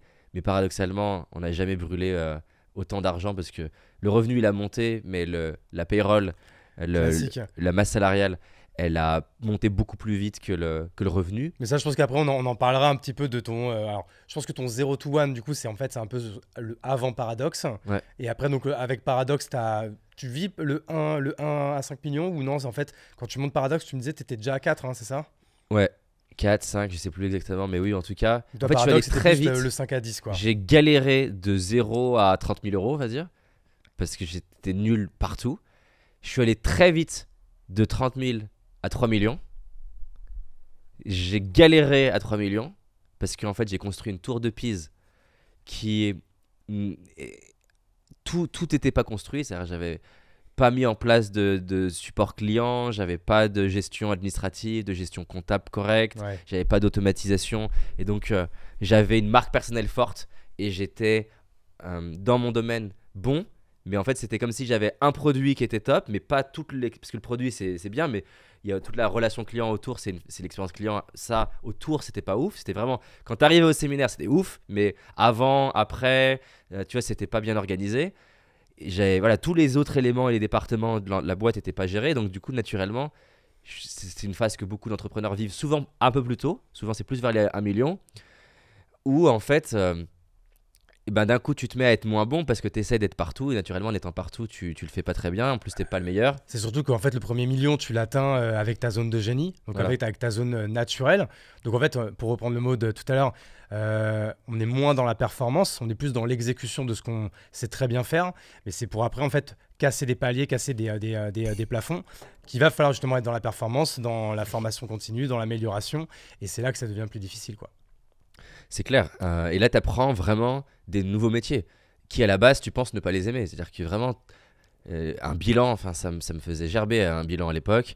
Le management, c'est vraiment un métier à part entière. Le recrutement, c'est un putain de métier à part entière. Ça, je sais qu'on en a beaucoup parlé. Et moi, j'avoue que c'est deux, que ce soit le recrutement et les management, c'est beaucoup de choses qui sont moins sexy. Par exemple, que la vente, les levées de fonds, ce genre en fait de milestone ou de KPI qui sont en fait portés sur l'argent. Alors qu'en fait, le recrutement et le management, c'est en fait les deux hard skills qui sont les plus importantes pour un entrepreneur. Non, et moi, j'avoue que c'est celles qui n'étaient pas innées pour moi et en fait où j'ai dû apprendre et je dois encore apprendre parce que pour le coup, je suis loin d'être parfait. Non, bah, c'est ça. Et ensuite, tu as la structuration de ta boîte, c'est une skills à part entière. Je me rappelle quand j'avais fait l'interview avec Soubéran de Swile, Loïc Soubéran, qui me dit, j'avais jamais entendu ça, il me dit dans l'interview, moi mon kiff c'est de gérer l'org chart, quoi, de gérer l'organigramme. Et je me suis dit, il y a un mec, il kiffe prendre son organigramme et l'organiser. Aujourd'hui, je comprends mieux parce que je vois la partie stratégique qui est là-dedans et il y a un côté qui est très intéressant. Combien de personnes chez Paradox maintenant ? Là, on est 70, quelque chose comme ça. Ouais, donc tu commences à passer des steps qui sont... on en parlera après, on rentrera peut-être un peu plus dans le détail là-dessus, hein, comment tu as créé la culture chez Paradox, comment tu l'entretiens. Parce que là, surtout que si tu me dis que tu es 70, il y a un chiffre qui revient souvent dans mes discussions avec des entrepreneurs, c'est le chiffre 80, Okay. qui est un chiffre hyper important dans la gestion et dans l'évolution de ta culture. Et c'est des moments où il ne faut pas faire trop de conneries, mais on en parlera après. Avec plaisir. Donc du coup, tu étais avec Loïc et il t'explique ça. Et là, tu te dis, tu commences à vraiment comprendre quoi. Ouais, bah ça fait partie des personnes qui m'ont permis aussi de comprendre qu'il y avait plein d'autres choses à développer. Que effectivement, moi avant, c'était marketing et produit, les deux seules choses qui m'intéressaient. Et en fait, c'est tout un univers pour arriver à faire que ta boîte se développe. Ok. Donc du coup, si on reprend un petit peu le cheminement, donc là, il y a cette conférence qui était, on va dire, un gros milestone pour toi. Donc il y a eu les US, cette conférence, etc. Le spectacle, je veux dire Pardon, oui, quand je dis conférence, ouais. le One Man Show, plutôt, ouais. Le spectacle. Et là, à ce moment-là, donc on est quoi, 2013, 2014 2014. 2014.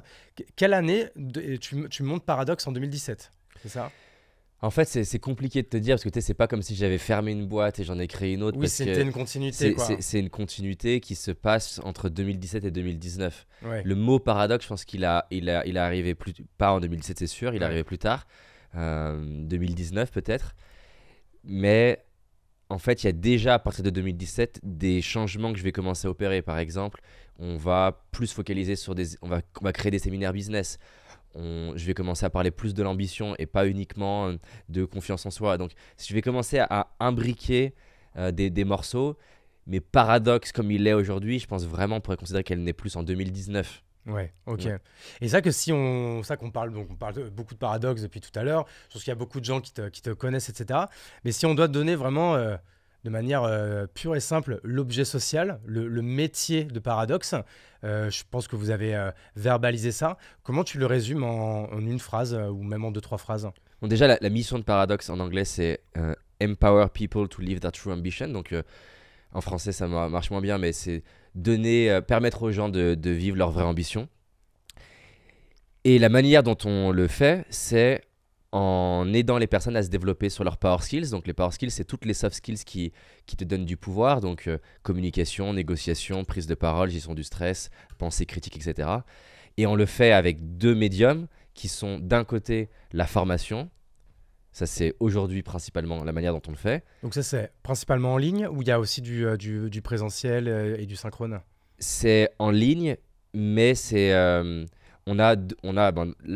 où t'es, c'est des fois on le transforme en studio, live. C'est-à-dire que du coup, il y en a toute une partie 70% du business, c'est de la formation synchrone. C'est-à-dire qu'en gros, les personnes sont sur Zoom, chez eux et nous depuis le studio, avec moi ou des formateurs. Et il y a aussi, on a des coachs qui suivent les personnes en sous-groupe. Donc, c'est pas la formation en ligne où tu suis, t'as pas d'accompagnement. Ça représente 20-25% du chiffre d'affaires seulement. Ok. Et 70%, c'est un accompagnement qui est sur la durée où on maintient la relation avec les clients. Et donc voilà. Et l'autre partie sur laquelle là on pousse, c'est la partie plus tech, où là on est plus en mode recherche et développement.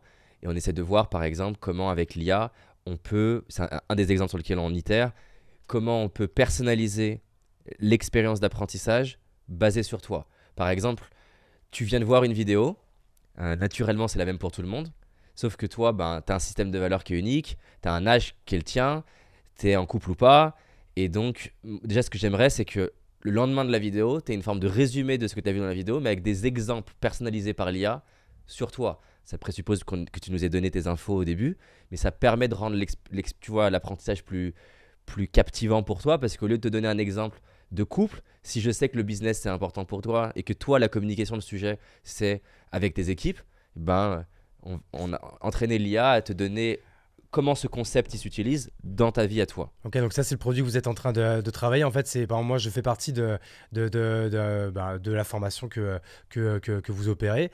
Du coup, l'outil en fait a beaucoup de contexte et d'informations sur moi, et du coup je ne vais pas recevoir, on va dire, la même information que l'autre personne à côté de moi qui aura suivi le même cours et vu la même vidéo, quoi. C'est un peu ça l'idée, quoi. Yes, et là je te donnais juste un exemple. Après on a tout un champ de choses qu'on veut explorer et voir si ça apporte de la valeur aux clients. Mais en tout cas, moi, mon rêve et le rêve de Paradox, c'est un apprentissage continu, personnalisé, en permanence pour t'aider justement à te créer une vie de ouf et développer tes power skills. Ça, c'est vraiment la vision. Et avec la tech, il y aura plein de choses qui vont changer. C'est-à-dire que là, on se retrouve avec les lunettes qui commencent à progresser. Demain, moi, Paradox, je veux que ce soit dans tes lunettes. C'est-à-dire que potentiellement, tu es en train de négocier et elle est en train de t'aider à potentiellement débriefer ta négociation juste après. Et elle te conseille une ressource pour t'aider à progresser. Moi, je veux que Paradox soit omniprésent dans ta vie pour te développer humainement. C'est quoi du coup ta vision, enfin je veux dire, est-ce que toi quelque part c'est écrit ta vision sur, je sais pas, les 5 prochaines années, les 10 prochaines années, les 20 prochaines années, ou même Paradox pour toi c'est la boîte d'une vie, c'est où est-ce que tu veux l'amener, c'est quoi ta vision là-dessus? Je suis très inspiré quand j'ai réalisé que la Constitution des États-Unis elle a été écrite par des gens qui sont tous décédés et les gens continuent de la suivre, la lire. Et donc, ça m'inspire que Paradox soit une boîte qui vive au-delà de ma vie, donc après ma mort. Et moi, j'ai vraiment trouvé ce qui m'inspire le plus au monde. Et donc, c'est sûr que le plan n'est pas du tout de la développer et de faire un exit. Aujourd'hui, en tout cas, je me vois être dans Paradox et contribuer à Paradox jusqu'à mon dernier souffle. Ok, mais ça c'est intéressant parce que ça arrive, mais c'est quand même assez rare les gens qui parlent de leur boîte comme ça. Souvent, en fait, il y a plein de raisons qui sont à ça. Déjà, en fait, il y a les raisons financières. Ça veut dire que toi, c'est quoi? C'est parce que tu es déjà à l'abri ou parce que l'argent, c'est pas quelque chose qui est forcément très important pour toi?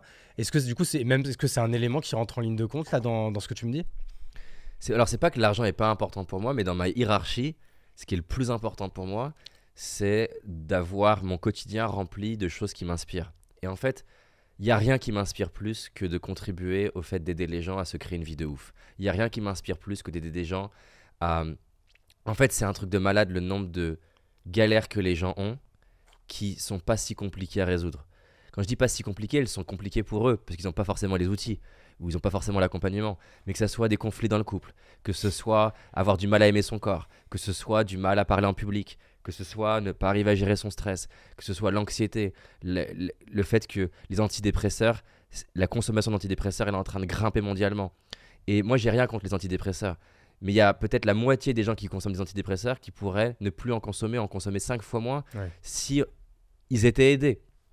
Et donc, moi, je trouve ça ouf. C'est-à-dire qu'en fait, tu peux me dire, donc oui, j'aime l'argent, mais si tu me demandes de choisir, David, je te fais un virement d'1 milliard et tu fais plus Paradox, ou je te fais pas ce virement d'1 milliard et tu continues de faire ce que tu fais, ben en fait, je continue Paradox. Parce que qu'est-ce qui va se passer avec ce milliard ? Je veux dire, la seule chose qui pourrait m'épanouir, c'est de recréer Paradox avec 1 milliard. Mais de faire un meilleur Paradox, du coup. De faire un meilleur Paradox. Mais mis à part ça, je veux dire, après avoir acheté 25 Lamborghini, ça, je vais pas être plus heureux. Je vais certes m'acheter une maison au bord de l'eau, collée à la mer, et c'est bien, et c'est un rêve intéressant pour moi. Mais je le vois parce que j'ai réalisé plein de rêves matériels. Malheureusement, ton cerveau il s'y habitue, c'est catastrophique. À quelle vitesse du coup ? C'est même plus que c'est une source de plaisir, c'est le pire. C'est que ça devient, quand tu l'as pas, une source de souffrance. Le meilleur exemple de ça, c'est les hôtels, on va dire, plus haut de gamme. C'est-à-dire que... Et je me rappelle discuter avec une cliente qui avait peu de moyens financiers et qui... Je voyais dans sa tête je voyais dans son regard qu'elle me jugeait parce qu'elle comprenait pas. Je lui disais que c'est compliqué aujourd'hui pour moi de dormir dans les mêmes hôtels auxquels je dormais il y a 10 ans. Et je voyais qu'elle me regardait avec pour qui il se prend, etc. Mais en fait, c'est comme ça que le cerveau il fonctionne. Et c'est valable d'ailleurs pour tout le monde en Occident. C'est-à-dire que en Occident, il y a plein de choses qui nous semblent être une norme qui, pour plein de personnes dans le monde, ne sont pas. C'est-à-dire qu'à $37 000 par an, t'es dans le 1% des plus riches de la planète. 1% des plus riches de la planète. C'est-à-dire $37 000 par an. C'est un truc de psychopathe quand même.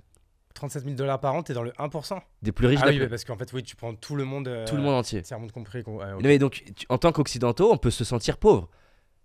À 25 000, 35 000 dollars. C'est quand même un truc de malade. 1% des plus riches de la planète. Donc en fait, notre cerveau s'habitue à tout. Et de la même manière qu'elle me jugeait, elle pourrait être jugée, elle, par un Indien qui comprend pas comment elle peut se sentir pauvre en ayant de l'eau courante tous les jours. Ouais. C'est comme ça que le cerveau fonctionne. Donc, le côté matériel, c'est rarement, bien sûr, qu'on soit d'accord, pouvoir subvenir à tes besoins. Le bas de la pyramide de Maslow, c'est très important. Subvenir à tes besoins, pouvoir te payer quand tu as des problèmes de santé, de quoi gérer ta santé, manger correctement, pouvoir...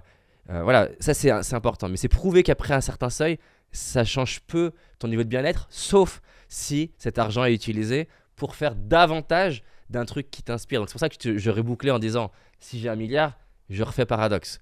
Parce que je vois pas autre chose qui m'inspirerait plus que ça.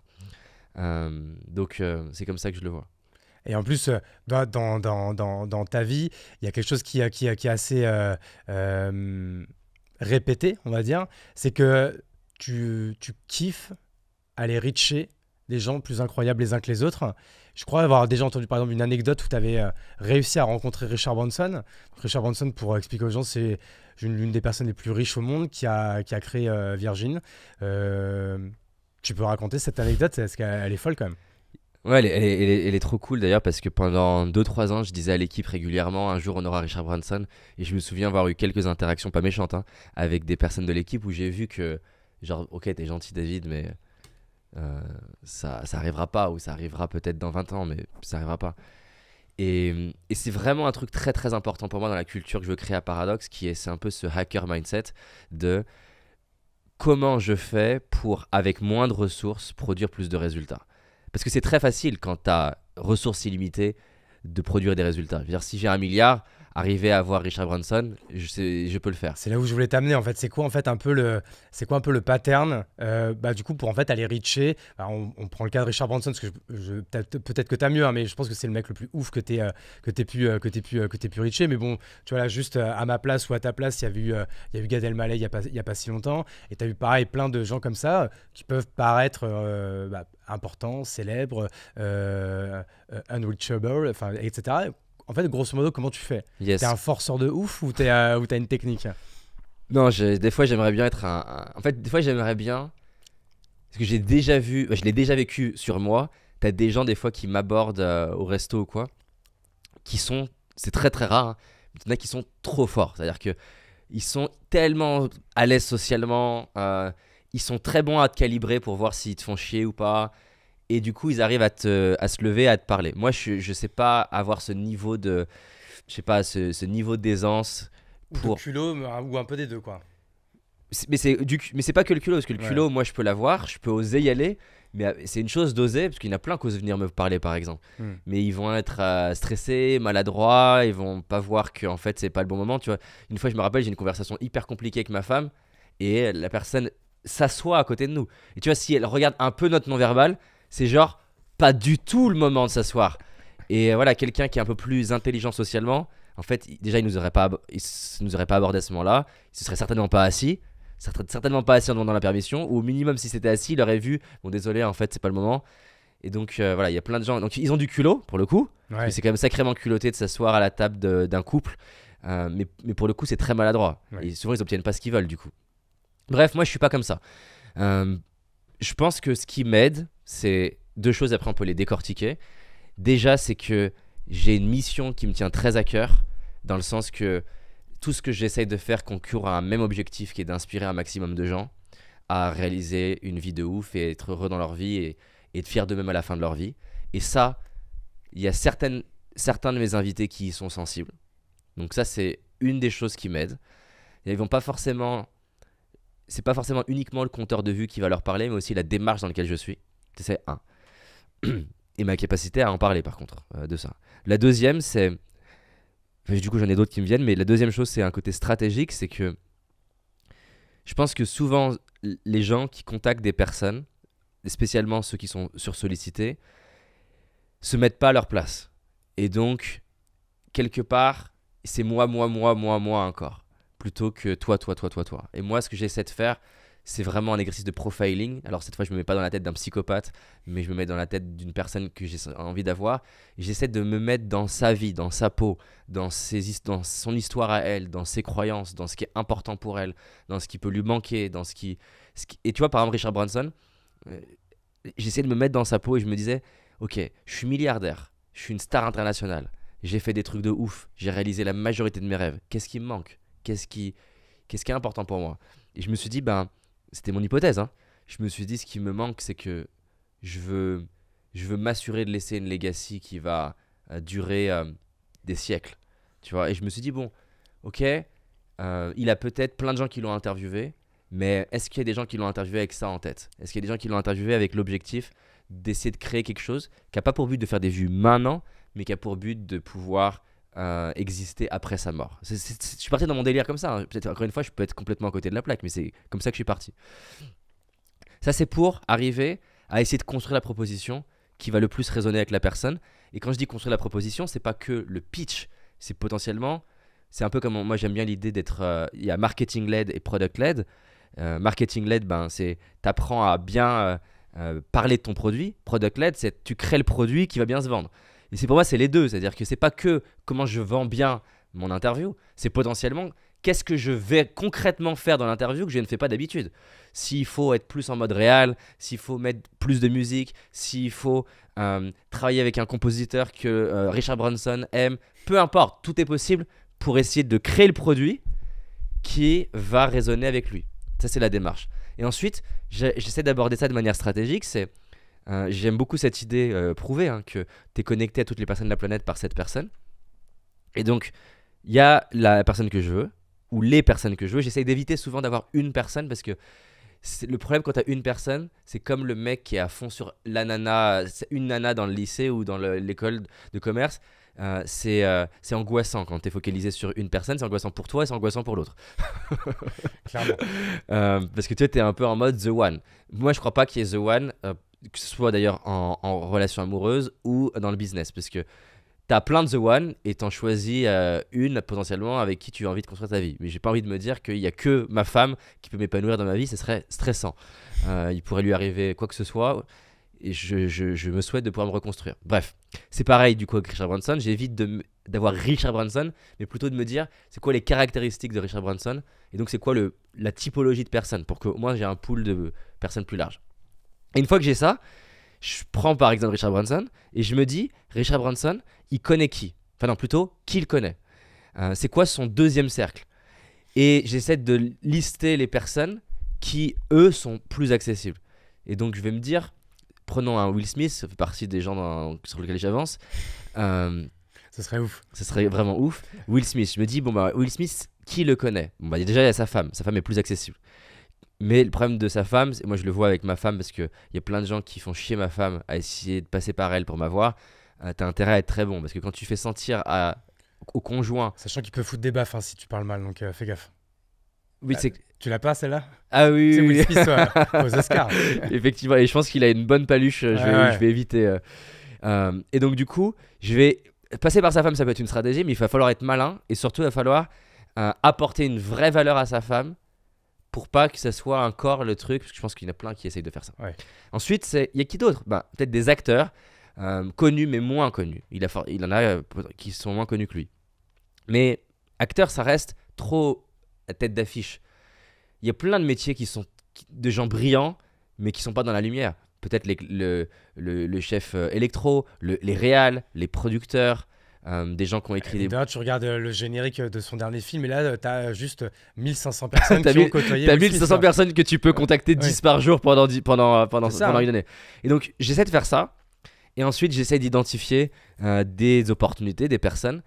Et eux, soit ils sont eux-mêmes trop inaccessibles, donc je refais ça à un deuxième niveau. Et après, j'ai une liste de personnes. Ces personnes, j'essaye de faire pareil. Qu'est-ce qui est important pour eux? Comment je peux les rencontrer? Qu'est-ce que je peux leur apporter? Et au bout d'un moment, je me rapproche d'eux. En parallèle de ça, j'essaie de proposer quelque chose qui sort du lot. Donc, j'ai investi. C'était une de mes stratégies. Je dis pas que c'est la bonne stratégie. C'était une qui est importante pour moi. J'ai investi tôt dans des caméras, un studio. C'est un signal. C'est-à-dire que je me rappelle quand j'allais aux US en 2014 avec Julie, ma femme, et qu'on arrivait et que je louais avec mes moyens le Four Seasons de Beverly Hills, une suite, pour faire l'interview dans la suite, et qu'on était juste à deux et qu'on mettait 4 caméras, qu'on venait de faire 10 000 km. Déjà, même si t'as un anglais de merde, le gars ou la nana qui arrivait dans la suite, tu sais, il se disait, bon, il est pas normal, tu vois, il est dans le bon sens, il est hors du commun. C'est-à-dire qu'en fait, il vient de faire 10 000 km là. Il vient d'installer ses 4 caméras, et c'est la misère de déplacer 4 caméras avec les trépieds et tout ça dans les avions. T'es obligé de... J'ai développé plein de stratégies pour arriver à passer des kilos quand t'es pas censé pouvoir. et en plus, il voit le Four Seasons. Alors sur le coup, il se dit, bon, fils et papa, mais il comprend vite en te parlant que c'est pas le cas, que tu t'es vraiment mis en danger parce que tu voulais faire la meilleure interview, parce que tu mets de la valeur sur lui. Et que là, tout de suite, dans sa tête, tu viens d'être satellisé en mode ce jeune est dingue. Et c'était entre autres ce qui m'a aidé d'ailleurs au fait que derrière, je leur disais voilà, il me reste 22 jours dans mon voyage. Avec qui tu peux mettre en lien, avec qui je pourrais faire une interview. Et en fait, je sais pas, ils avaient envie de le faire. Déjà, les Américains, ils sont comme ça. Mais en plus, c'est pas juste aide-moi, c'est voilà tout ce que j'ai fait avant même qu'on ait parlé, voilà tout ce que j'ai fait pour toi quelque part. Ouais. C'est-à-dire que je viens de faire 10 000 km. Je me suis acheté 4 caméras à 2000 euros. Je suis venu avec ma femme. J'ai pris un Four Seasons pour que tu sois dans un endroit de malade. Là, tu vois, la balance de qu'est-ce que j'ai donné et qu'est-ce qu'il m'a donné, elle est beaucoup plus équilibrée. C'est beaucoup plus facile d'arriver avec une demande du coup.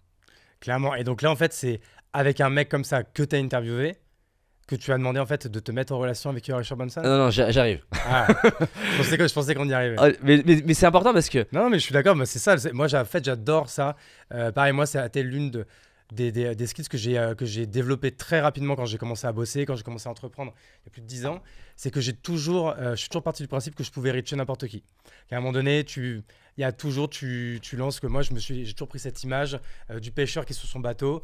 Si tu vas attraper du poisson, t'envoies 1000 filets, t'envoies 14 cannes à pêche, même tu vas au bazooka, etc. Et à un moment donné, tu as forcément du poisson qui va sortir. Tu vas forcément manger à la fin de la journée, plutôt que le mec qui est juste avec sa petite canne à pêche dégueulasse, 100 mètres de verre au bout, et qui attend que ça morde, quoi. C'est clair. Et c'est un peu toujours en fait cette image que j'ai pris, et j'ai l'impression que c'est un petit peu ton cas aussi, non? C'est ça, et je ramène ce que j'ai dit tout à l'heure, je joue sur 10 ans.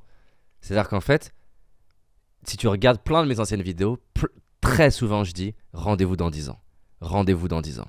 Et donc, souvent les personnes me demandent, tu vois, un peu, tu vois, le quick fix, le truc rapide sur comment t'arrives à Richard Branson. Moi, c'est pas comme ça.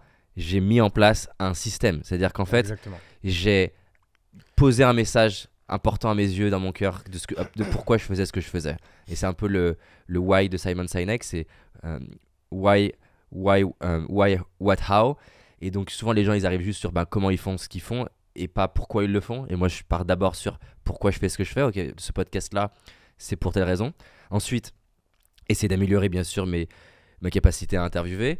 Arriver avec une valeur qui sort du lot, encore une fois sortir du bruit, c'est vraiment une de mes philosophies. C'est ce que j'ai appris avec Seth Godin à l'époque, hein, c'est la vache pourpre. C'est-à-dire que si toutes les vaches se ressemblent, tu as besoin d'être une vache pourpre pour être mémorable, pour être remarquable, pour être viral. Et donc, qu'est-ce que je peux faire qui est en dehors de l'ordinaire ? Aujourd'hui, ça commence à se professionnaliser les studios, mais il faut se rendre compte que moi, j'ai fait ce pari-là très tôt. Je dis pas que c'est ce qu'il faut faire, mais dans mes valeurs, vu que j'adore le matériel, c'était top et c'était une manière d'honorer les gens. Ensuite, les fameux cercles, les fameux nœuds de réseau, et j'essaie de m'en rapprocher. Après, j'essaie de me dire où est-ce que j'ai besoin d'aller pour maximiser mes chances. Et donc, où est-ce que j'ai besoin d'aller ? Ça peut être plein de choses, hein. Ça peut être, tu vois, là, j'aimerais, dès qu'on a, entre guillemets, mis Paradox sur une trajectoire là, qui est des ratios qui sont plus intéressants, justement, revenus versus masse salariale, j'aimerais pouvoir investir à nouveau de l'énergie pour les US. Et donc, clairement, dans mes choix de où je vais habiter, c'est pas par rapport simplement à où est-ce qu'il y a une maison qui me plaît. C'est où est-ce que vivent les gens que je veux avoir. Même si le loyer il est 3 fois plus cher. Ah, bien sûr, je vais pas me payer le loyer de certains. Je me rappelle quand j'habitais à Paris, je me disais, est-ce que j'y vais ? Heureusement, c'était trop. Il y a un quartier dans le 16e qui est ultra privatisé où vit Xavier Niel. Et plein de fois, en 2014, je me disais, est-ce qu'on y va pour un loyer à je sais pas combien. Je me rappelle même pas, c'est peut-être. À l'époque, ça me paraît impossible, donc je sais pas ce que c'était. Il faudrait regarder combien c'est. Je sais pas, ça va être genre 50 000 euros par mois, un truc comme ça. Hein. Je sais plus. Mais en tout cas, t'imagines, si t'as accès à ça, tu te retrouves dans une rue privée, où personne peut rentrer, où t'as les enfants, le mari, la femme dans la rue. Donc, des fois, c'est pas accessible, mais en tout cas, je suis dans cette logique-là. Et si tu peux pas y accéder à temps plein, c'est un peu comme les hôtels de luxe. C'est-à-dire, tu peux peut-être pas te prendre la chambre d'hôtel, mais tu peux peut-être prendre l'abonnement au spa. Tu peux peut-être prendre un massage. Tu peux peut-être aller prendre un café au minimum. Et donc, j'essaie d'être dans des environnements où je vais pouvoir non seulement rencontrer ces gens-là, mais avant de rencontrer ces gens-là, développer les codes. Parce que moi, les premières fois que j'allais dans les hôtels de luxe, je voyais que le mec de la sécurité, il savait que je suis pas grandi dans une famille où on va dans les hôtels de luxe. J'avais pas du tout les codes et surtout, j'étais pas à l'aise. C'est-à-dire que je m'excusais intérieurement, hein, je m'excusais d'exister. C'est-à-dire que j'étais un peu en mode, je suis pas censé être là. Tu vois, c'est un peu comme certains films de Disney où j'avais un film de Disney qui m'avait marqué. Ils inversaient t'as le Mickey riche et Mickey pauvre, ils inversent les rôles. Ça m'avait marqué ce film-là. Entre autres, une des leçons, c'est qu'en fait, les deux ont souffrance et plaisir, elles sont différentes. Mais t'as pas les codes et t'es un peu en mode machin. Et donc, au bout d'un moment, vu que tu commences à développer les codes, t'es plus à l'aise. Donc, il y a plein de choses qui se passent. J'ai testé d'ailleurs plein de trucs drôles. J'étais allé à l'hôtel Bel Air, qui est un des gros hôtels de luxe de Bel Air, à LA. Et je me disais, mais quand il y a Eminem, parce qu'il y avait Eminem dans l'hôtel, quand il y a Eminem qui arrive à l'hôtel, comment ça se passe le check-in, tu vois? Et donc j'étais parti dans mon délire d'essayer d'imaginer comment se passe le check-in d'Eminem. Je me suis dit, bon, j'imagine bien qu'il arrive pas forcément avec sa petite carte en me disant Eminem, machin. D'autant plus que, oui, pour que tu comprennes l'anecdote, c'est qu'un jour, je vais à un hôtel à Santa Monica et je sais qu'il y a Schwarzenegger. Pourquoi ? Parce que je l'ai croisé et je me suis pris un gros vent. Et un nom très brutal. Après, je suis allé voir le lobby et j'ai dit, voilà... j'aimerais passer un message à quelqu'un à l'hôtel. C'est Monsieur Schwarzenegger, machin. J'essaie de le faire comme si je disais Monsieur Laroche. Et en fait, ils me disent il n'y a pas de Schwarzenegger à l'hôtel. Je sais qu'il est là. J'y suis, tu vois. Et ça m'avait tilté. Je me suis dit, en fait, ils ont peut-être pas le même nom sur les listings pour que même le staff savent pas, tu vois. Donc j'avais testé au Bel Air d'arriver en disant. Donc on était arrivés, donc j'étais ma femme et moi et quelqu'un de mon équipe. Et du coup je lui avais dit en fait c'est pas moi qui vais faire le check-in, tu vas faire le check-in à ma place, pour moi. Et tu vas dire que tu vas t'approcher de la personne en parlant bas comme ça. Et en disant voilà j'ai mon client, Monsieur Laroche qui vient. En parlant très bas, tu vois, comme si c'était un truc un peu privé, fallait faire attention. Et donc voilà, c'est une célébrité française, machin. Et... du coup, on va l'appeler David Smith, d'accord ? Sur le nom, c'est important. Et en fait, c'était ouf d'ailleurs parce que du coup, j'étais dans la chambre d'hôtel, il m'avait mis une bouteille de champagne. David Smith, l'hôtel, à chaque fois, s'adressait à moi en David Smith. Bon, ça a pas marché, j'ai pas réussi à rencontrer. En fait, je m'étais dit, ça se trouve. Parce que là, attends, là c'était pour Schwarzenegger ou pour Eminem là? Là, c'est pour Eminem. Ah, c'était pour Eminem. Ouais. Et je m'étais dit, ça se trouve, je me retrouve. Parce qu'en fait, tu le croises pas, tu vois. Je sais qu'Eminem il est dans l'hôtel, mais j'arrivais pas à le trouver. Alors, j'ai trouvé Jay-Z, mais je me suis pris un râteau aussi. Mais c'est pas grave. Mais je me suis dit, ça se trouve, il y a des parties de l'hôtel, t'es spécial VIP, tu vois. Il y a moyen en plus. Hein. Et bon, en tout cas, ça l'a pas fait. Mais je suis très souvent dans des trucs comme ça. Par exemple, l'hôtel, j'ai appelé, pas l'hôtel, l'aéroport de LA. J'ai appelé l'aéroport de LA en disant voilà, j'ai mon client. David Smith. David Laroche qui a besoin de prendre l'avion. J'aimerais faire attention qu'il ne soit pas dérangé à l'aéroport. Comment du coup ça se passe dans votre aéroport pour les VIP? Parce que je me suis dit, ils passent, tu vois, ils sont pas là, ils font pas le check-in et ils traversent pas l'aéroport. Et effectivement, il m'avait expliqué que tu as déjà toute une trajectoire qui est spéciale pour eux. Et même en première classe, ils sont pas dans le lounge première classe, ils sont dans un sous-lounge dans le première classe spécial VIP. Et ils sont amenés en voiture directement à l'avion. Ouais. Donc voilà, j'ai pas réussi là typiquement, j'ai beaucoup de fails, hein, qu'on se comprenne. Non, mais en fait, ce qui est intéressant en fait, qu'on comprenne en fait dans tout ce que tu es en train de dire, c'est qu'en fait, et ça reprend un peu ma métaphore du pêcheur tout à l'heure, c'est que le pêcheur en fait, il va lancer 50 cannes à pêche. Et sur l'une de ces cannes à pêche, il va pêcher un énorme espadon et du coup, il va prendre la fameuse photo avec le machin qui est plus grand que lui, etc. Et tout le monde va dire waouh, c'est incroyable, etc. Comment, non, même pas, mais en fait, ouais, t'as le mec qui peut pêcher n'importe quel poisson qu'il veut, etc. Il est trop fort. Et en fait, c'est juste de dire, bah non, en fait, c'est juste qu'il a essayé 50 fois. C'est exactement. Et c'est un peu ça le système, c'est que.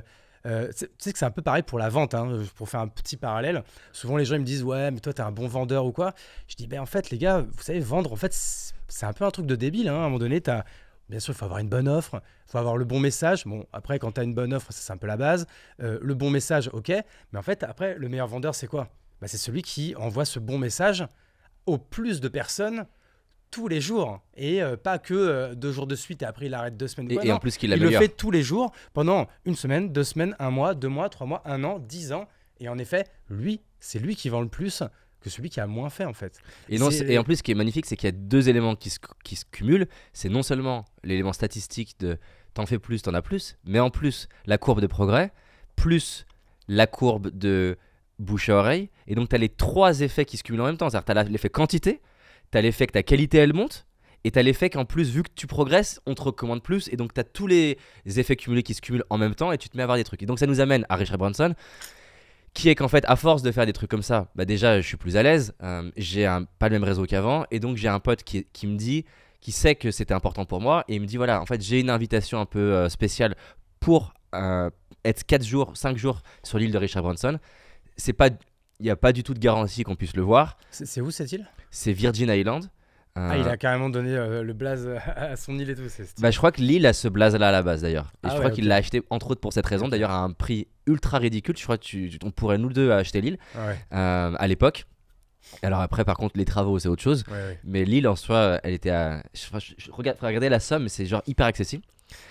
Et donc en fait c'est une île privée où il y a une vingtaine de chambres ou une trentaine de chambres et donc il y a des événements privés. Par exemple la semaine d'après moi il y avait la famille Bill Gates qui privatisait qui privatisait l'île pardon pour être sur l'île. Et souvent Richard lui par contre il reste. Et en fait j'arrive sur l'île. Donc déjà c'est trop bien, c'est ouf. Je suppose qu'il faut quand même être invité pour arriver sur l'île. Ah oui, je suis invité par mon pote qui avait une place de son plus 1 quoi. Exactement. Et donc je suis sur l'île, j'arrive sur l'île et là un truc de dingue, vraiment c'est ouf. J'entends parler français quoi. Il y a un mec qui vient me voir et il me dit ah David c'est trop cool que tu sois là. Et déjà je suis étonné qu'il parle français, je m'attendais pas à un français et je m'attendais encore moins qu'on me connaisse. Et je lui dis qu'est-ce que tu fais là, qui t'es, etc. Et il me dit merci pour ce que tu fais, tes vidéos ça a changé ma vie, c'est un truc de malade, je réalise mes rêves grâce à toi, c'est trop ouf. En fait je suis le chef privé de Richard Branson. Ah ouais ok stylé. Et c'est trop bien, merci et tout. Déjà là, franchement, mon voyage, il était dans mon cœur, il était gagné. C'était en mode, tu sais, tu fais plein de vidéos, tu te dépasses pendant des années, tu sais pas vraiment la contribution que tu as. C'est difficile à mesurer, les vues, ça a aucune saveur. Enfin, c'est excitant, mais ça a aucune C'est saveur. que les gens qui viennent te le dire en fait. Voilà, et là, t'es à l'autre bout de la planète, sur une île anglophone, l'île de Richard Branson, et t'as un mec qui te dit ça a changé ma vie ce que tu fais. C'est un truc de malade mental hein, pour moi. Hein. Bref, le lendemain, je me balade sur l'île, et là en fait, je croise ce gars-là, le chef donc de Richard Branson, qui fait hey David, et en fait, il y a Richard qui a genre 8 mètres, lui il a 8 mètres, on forme un triangle comme ça, et en fait, il fait Richard, c'est David dont je t'ai parlé, en anglais, hein, avec un anglais horrible. Du coup, on se rapproche à 3. Et là, je sais plus exactement. Il y a une petite adrénaline, donc je me rappelle plus exactement l'enchaînement. Mais je me rappelle juste Richard qui me dit bah, si tu veux, on se met sur le canapé, on discute. Incroyable. Ce qui est surréaliste, tu vois, comme scène. Et donc, du coup, bah voilà, on s'est mis sur le canapé. Cette scène, en fait, elle est la plus importante pour moi. Est-ce que tu t'étais quand même un peu préparé? Je suppose que oui, Ah oui, maintenant non, te mais connaissant un peu, tu me dis bon, forcément maintenant je suis là, je vais forcément Ah, mais le pour- croiser, je vais sûrement avoir une cartouche à un moment, et donc du coup je suppose que tu avais déjà un peu préparé ce Ah, que mais tu bien voulais sûr, lui dire direct. pour te dire que pour te dire que j'avais envie que ça se fasse et que j'y croyais, c'est que Victor, qui est dans notre équipe vidéo, je lui ai booké un Airbnb pendant 5 jours sur l'île tropicale. Il était refallu. Hein. C'est-à-dire, je lui ai pris un Airbnb sur l'île d'à côté. Donc il est Pour qu'ils viennent au cas où. pour qu'il vienne au cas où, en me disant si j'arrive à faire une interview, et ben je demanderai l'autorisation pour qu'il puisse rejoindre l'île. Et il est à côté. Donc je prends son billet d'avion, 5 jours, la nourriture, c'est des En charges. fait, on est où là? On est quoi? On est de quel côté de la planète? C'est là c'est pas très loin de Punta Cana. Ok. C'est assez galère à y aller. En plus, c'était en plein Covid. Moi qui détestais les tests PCR, j'ai dû faire genre 3 ou 4 avions pour y aller. Enfin, c'est pas du tout pratique pour aller sur l'île. Donc, bref, voilà. Du coup, je me retrouve assis sur le canapé avec lui, à discuter. Et j'essaie de voir en fait ce que je peux lui apporter. Donc, je me rappelle lui parler à ce moment-là. Maintenant, je peux le dire parce qu'il m'avait dit de pas le dire et je peux le dire maintenant. J'essaie de lui dire, voilà, on pourrait construire potentiellement un genre de masterclass, tu vois, ensemble.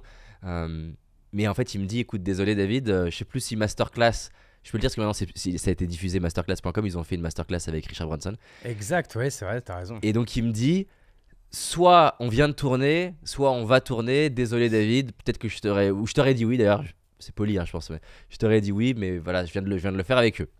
C'est sûr que c'est difficile de faire un contrepoids avec masterclass.com. Ouais. Et puis après, je lui dis, on pourrait faire un genre de docu. Et là, il me fait, il y a Netflix. Il y a Netflix on vient de signer avec Netflix, je suis désolé. Et effectivement, il y a un docu qui est sorti, pareil, Richard Branson. Putain, je l'ai même pas vu. Et donc, ok. Donc là, mes alternatives se réduisent. Et donc, je lui dis. Donc voilà, je lui parle en fait de cette notion de legacy et de l'idée de faire une vidéo qui soit un peu hors norme, différente de ce que je fais d'habitude, différente de ce qu'il fait d'habitude pour faire l'interview. Et il me dit pas vraiment oui et il me dit pas vraiment non. Et en fait, je trouve que c'est la situation bâtard, c'est-à-dire que en plus il est anglais, et tu sais, les Anglais ils ont quand même tendance à avoir des bonnes manières.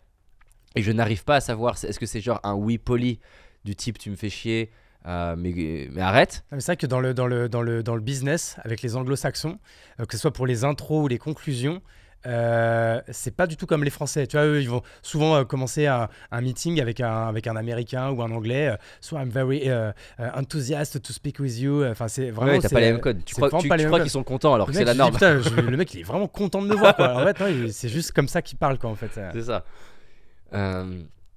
Et donc du coup, je suis resté 4 jours et moi tous les jours je me disais putain, il me relance pas, tu sais, je savais pas trop quoi faire. Parce que tu voulais minimum l'interview quand même, en fait. Oui, je voulais l'interviewer. Ouais. Et en fait, je pense que je lui reparle, je le recroise, je lui reparle vite fait, mais tu sais, pour pas trop le déranger, je lui dis alors quand est-ce qu'on l'a fait, etc. Et pareil, il me fait une réponse qui est pas très claire, tu vois, c'est pas genre désolé David, là j'aurais pas insisté. Donc à ta question de est-ce que je vais être le relou, non, tu vois, si. Mais il me dit pas, il me dit pas non, il me dit pas oui. Et en fait, on arrive au dernier jour. Et là, je me dis, putain, fais chier, quoi. Et en fait, ce que je vais faire, c'est que je vais... moi, j'avais pris les caméras moi-même, parce que je m'étais dit, ça se trouve, Victor, il pourra pas nous rejoindre. Donc, j'ai les caméras dans ma valise. Ce qui, d'ailleurs, t'imagines que je suis le seul à arriver avec une valise qui fait 30 kilos sur l'île. Tu vois, tout le monde arrive avec une petite valise. Le maillot de bain et compagnie et tout ça. Moi, j'arrive avec une immense valise qui est remplie de trépieds et caméras. Bref, ça c'était déjà drôle comme scène, parce que tu sais, tu rejoins l'île en bateau, hein, du coup, par l'équipe de Richard Branson. Donc là, en fait, j'installe un setup sans demander l'autorisation à un endroit sur l'île. Et donc j'installe le truc, 3 caméras. Mon pote m'a aidé, mais on est tous les deux pas du tout des spécialistes des caméras. On fait de notre mieux. Et là, en fait, je suis allé voir Richard Branson et je lui ai dit, je sais plus comment j'ai fait, mais j'ai changé de manière parce que pour l'instant, j'étais un peu en mode demander la permission. Là, je me suis dit, il va me refaire la même réponse. Donc je lui dis, en fait, le setup est installé, Richard. Je pars demain, c'est now or never, quoi. Même pas, je crois que je lui ai dit, ou peut-être ça, mais en tout cas, c'était plus en mode, le setup est installé, c'est parti, on peut aller faire l'interview maintenant et je pars dans 2 heures. Et donc, je sais pas en fait ce qui s'est passé. Il m'a dit ok, quoi. Il m'a dit ok, on allait s'installer. Et j'étais stressé là pour le coup parce que je me disais, est-ce que j'ai bien paramétré les caméras? Ça t'imagine l'angoisse. Là, c'est le truc, je pense, c'est le regret d'une vie, ça, après. Hein. Et ça, moi, ça fait des années que c'est pas comme mon voyage aux US où là je les paramétrais tout le temps. Hein. Et en plus, même malgré tout, j'ai fait des fails aux US qui étaient assez douloureux. Hein. C'est-à-dire que des fois où j'ai oublié d'enregistrer le son, où la vidéo elle a craché. Enfin bref, c'est horrible. Tu raconteras après. Ouais. Et donc du coup, là, j'essaie d'installer le truc, on fait l'interview. Moi, il me dit 25 minutes, donc je sais pas trop. J'essaie de tirer. Je me dis de toute façon, pareil. Ça, c'est un truc que j'ai compris. C'est demande pas la permission, demande des excuses. Donc je me dis allez, on va gratter plus de temps parce que 25 minutes c'est court, hein. Donc je pense que je fais 35 minutes. Mon anglais il est vraiment pas bon parce que je suis stressé. On fait l'interview, il part, je rentre dans la chambre. Premier truc que je fais, c'est que je prends les cartes SD, je les mets sur l'ordi. C'est un peu déjà un niveau d'adrénaline et d'euphorie qui est genre dingue. Je me dis putain, j'ai réussi, c'est un truc de ouf. Depuis le temps que j'en parle à l'équipe, je me dis je vais le raconter à l'équipe, ça va être un truc de malade. Et là, donc je mets la carte SD, j'ouvre le fichier, je lance le truc. Et là, je réalise qu'en fait, j'ai pas bien paramétré la caméra. J'ai pas réglé les caméras pour que le son soit les micro-cravates. C'est le son des caméras, sauf qu'on n'est pas en intérieur. On est en extérieur avec le vent de l'île. Donc, on entend à peine ce qu'il dit. Et là, genre, je suis trop mal. Je suis pas encore parti sur l'île. Hein. Je suis trop mal et je suis en mode putain, merde. Est-ce que je vais le revoir? Est-ce que je vais m'excuser? Est-ce que j'essaie de la refaire? Je me dis non, c'est vraiment la loose. Parce que là, est-ce que t'es en contact aussi avec des gens de son équipe? Alors, oui. Genre un ou une attachée de presse. Ouais, alors ça c'est drôle aussi parce que moi en fait quand il me dit oui le premier jour plus ou moins, je vais voir, ça c'était une erreur, je vais voir le staff pour essayer de coordonner pour pas le faire chier lui. Je dis voilà, j'en ai parlé avec Richard, est-ce qu'on pourrait faire une interview? Et eux je vais les voir pour le coup 1 ou 2 fois par jour. Mais à chaque fois eux pareil ils me font des réponses à l'arrache. Ça c'est important ce que tu poses comme question, c'est que quand en partant, en fait eux ils me la font à l'envers. Et en fait quand je vais faire l'interview ils sont pas au courant que je l'ai faite. Quand je pars ils me font quoi, tu l'as fait, tu nous as pas dit? Et donc eux clairement si j'avais continué de passer par eux et que j'avais pas été voir Richard à la fin, je l'aurais jamais eu l'interview. Et donc ouais je pars de l'île avec eux qui me disent bon bah tu vas nous demander l'autorisation machin tout ça. Et je lui ai pas dit pour les fichiers, donc je pars pas très content quoi. Oui, parce que donc, c'est bien ce qui me semblait. Du coup, ça n'a jamais été mis en ligne. Alors, j'ai pas fini l'histoire. Ah, ok. Donc, du coup, moi, je dis, voilà, il faut qu'on essaye des ingé-sons et qu'on teste de filtrer le son, etc. On teste et en fait, à chaque fois, c'est ignoble. Tu vois, on n'arrive pas à corriger le son. Et donc, c'est pour ça que cette interview, on la diffuse pas, quoi. On se dit, bon, tiens, on fera peut-être une version doublée, parce que j'ai la vidéo, du coup. Une version doublée en français au minimum. On prend un comédien, un acteur et il double quoi. Oui, parce que quand même, je suppose qu'on entend quand même un petit peu. On t'entend ce qu'il dit. Tu t'aurais pu même le sous-titrer ou quoi? J'aurais pu le sous-titrer, mais je pense que ce serait pas une bonne idée. Je m'étais dit, Voilà, on peut la doubler avec un Français. Et en fait, à un moment donné, on est en train de faire un board, donc avec l'équipe de direction. J'ai Victor qui est là, et il me dit, donc il n'est pas dans le board, mais il était à côté pour filmer des trucs, et il me dit, viens voir, et il me tend un casque. Donc on est 2 ans plus tard, hein. 1 an et demi plus tard peut-être.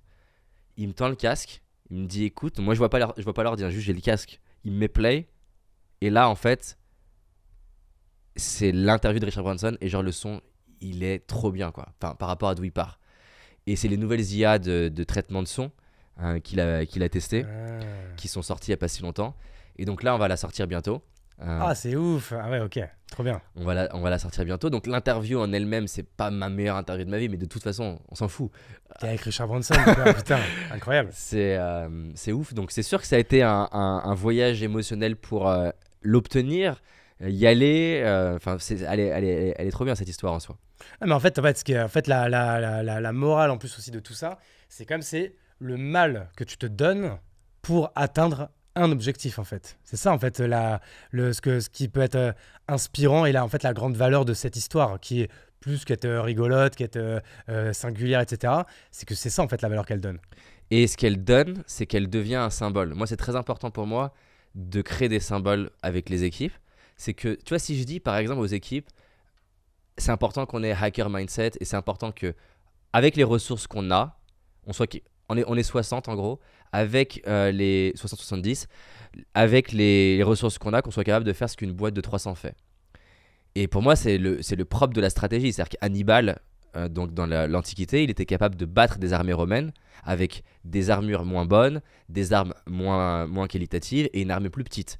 C'est ça le hacker mindset. C'est comment j'arrive, et c'est le propre de la startup, comment je bats Goliath alors que je suis David, quoi. Je suis petit et je suis fragile. Et si je le dis à mes équipes, c'est bien, ils vont me dire ok, il me fait un pep talk qui est motivant, inspirant. Ouais. Mais du coup, c'est différent quand je leur dis non, mais en fait, quand je te dis qu'il y a des choses qui sont possibles, et là, je peux raconter l'histoire de Richard Branson et ça rend beaucoup plus fort le propos que c'est possible. Tu vois, ça m'est arrivé là récemment d'avoir une conversation avec l'équipe et de dire bah voilà, j'aimerais qu'on arrive à avoir Elon Musk et Will Smith, etc. Et je vois bien que la réaction c'est non mais en fait David, t'entends les noms que tu viens de citer, c'est dur, on n'y arrivera pas. Je dis oui, je sais que c'est dur, je sais que les chances qu'on n'y arrive pas sont immenses, il y a quasiment 0 chance qu'on y arrive. Mais il y en a une quand même. Mais il y en a une et on a réussi avec Richard Branson. Donc maintenant qu'on a eu Richard Branson, c'est quand même plus facile d'en avoir un autre.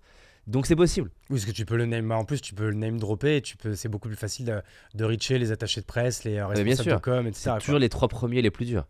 C'est ça, moi, l'un des conseils que je donne à quelqu'un quand il lance une boîte, et moi c'est ce que j'ai toujours fait avec les 10 boîtes que j'ai montées, même aujourd'hui, quand je monte une nouvelle verticale ou quoi, quand vous montez votre offre, voilà, une V1 de votre offre, faites vraiment toujours la liste, je sais pas, des 20 clients que vous rêvez, mais des 20 plus beaux clients, des plus prestigieux, etc. Même s'ils vous font une commande à 1000 balles ou 2000 balles ou quoi, juste en fait, quels sont les clients que vous allez vouloir name dropper. Donc name dropper, c'est-à-dire vous allez les utiliser, ouais. Les utiliser leur nom en fait comme facteur de réassurance pour aller après chercher d'autres clients. Et en fait, plutôt que de commencer des petits et après d'aller prendre des gros, commencez directement par les plus gros. Au pire, vous allez peut-être pas gagner d'argent, vous allez surdélivrer, vous allez peut-être même être à perte, mais au moins vous allez pouvoir avoir en fait déjà on va avoir une référence et ça c'est hyper important. Donc toi dans ton cas là, Richard Branson c'est la meilleure référence qu'on puisse avoir quand on a envie d'aller échanger avec les gens les plus puissants de la planète, quoi. C'est ça. Donc non, c'est cool. Tu vois, quand j'ai vu hier que Hugo Décrypte avait eu, il avait eu Bill Gates. C'est stylé, hein. Il est fort. Et bon, de toute façon, il a même eu le président. Donc aussi, bon, je sais pas qui est plus puissant entre Bill Gates et Macron. Enfin, si j'ai ma petite idée, mais c'est quand même assez stylé. Je préfère être Bill Gates. Bah, c'est ce que je voulais dire. Bah, je pense qu'il est 10 fois plus puissant et plus impactant. Mais bref, on n'est pas là pour parler politique. Mais donc toi, c'est aussi un peu ton but, ça, c'est d'avoir en fait ce genre de mec là, quoi. C'est clair, et moi parce que je suis curieux et ça m'intéresse et j'aime bien comprendre un petit peu leur univers et les backstage. Il y a l'interview, il y a aussi tout ce qui se passe autour qui m'intéresse. C'est ça. Comment ils sont hors caméra, les liens des fois que j'arrive à créer avec certains d'entre eux. Donc j'adore apprendre, c'est fun, c'est des gens qui pour moi m'inspirent Et donc ça m'aide à m'élever, tu vois, ça, pendant des semaines derrière. En tout cas, merci beaucoup David, merci déjà beaucoup pour l'accueil, merci aussi à tes équipes qui ont travaillé pour qu'on ait ce super setup et du coup cette super vidéo et ce super montage audio pour le podcast. Merci à toi, généreux comme d'hab, hyper transparent, merci pour toutes les anecdotes, les patterns, les détails. Merci pour tout David, merci pour l'amitié, pour le temps, pour tout ce que tu donnes aux autres, pour tout ce que tu m'as donné à moi. Et écoute, ce sera le bon mot de la fin. Merci Hugo. Merci à toi. Ciao.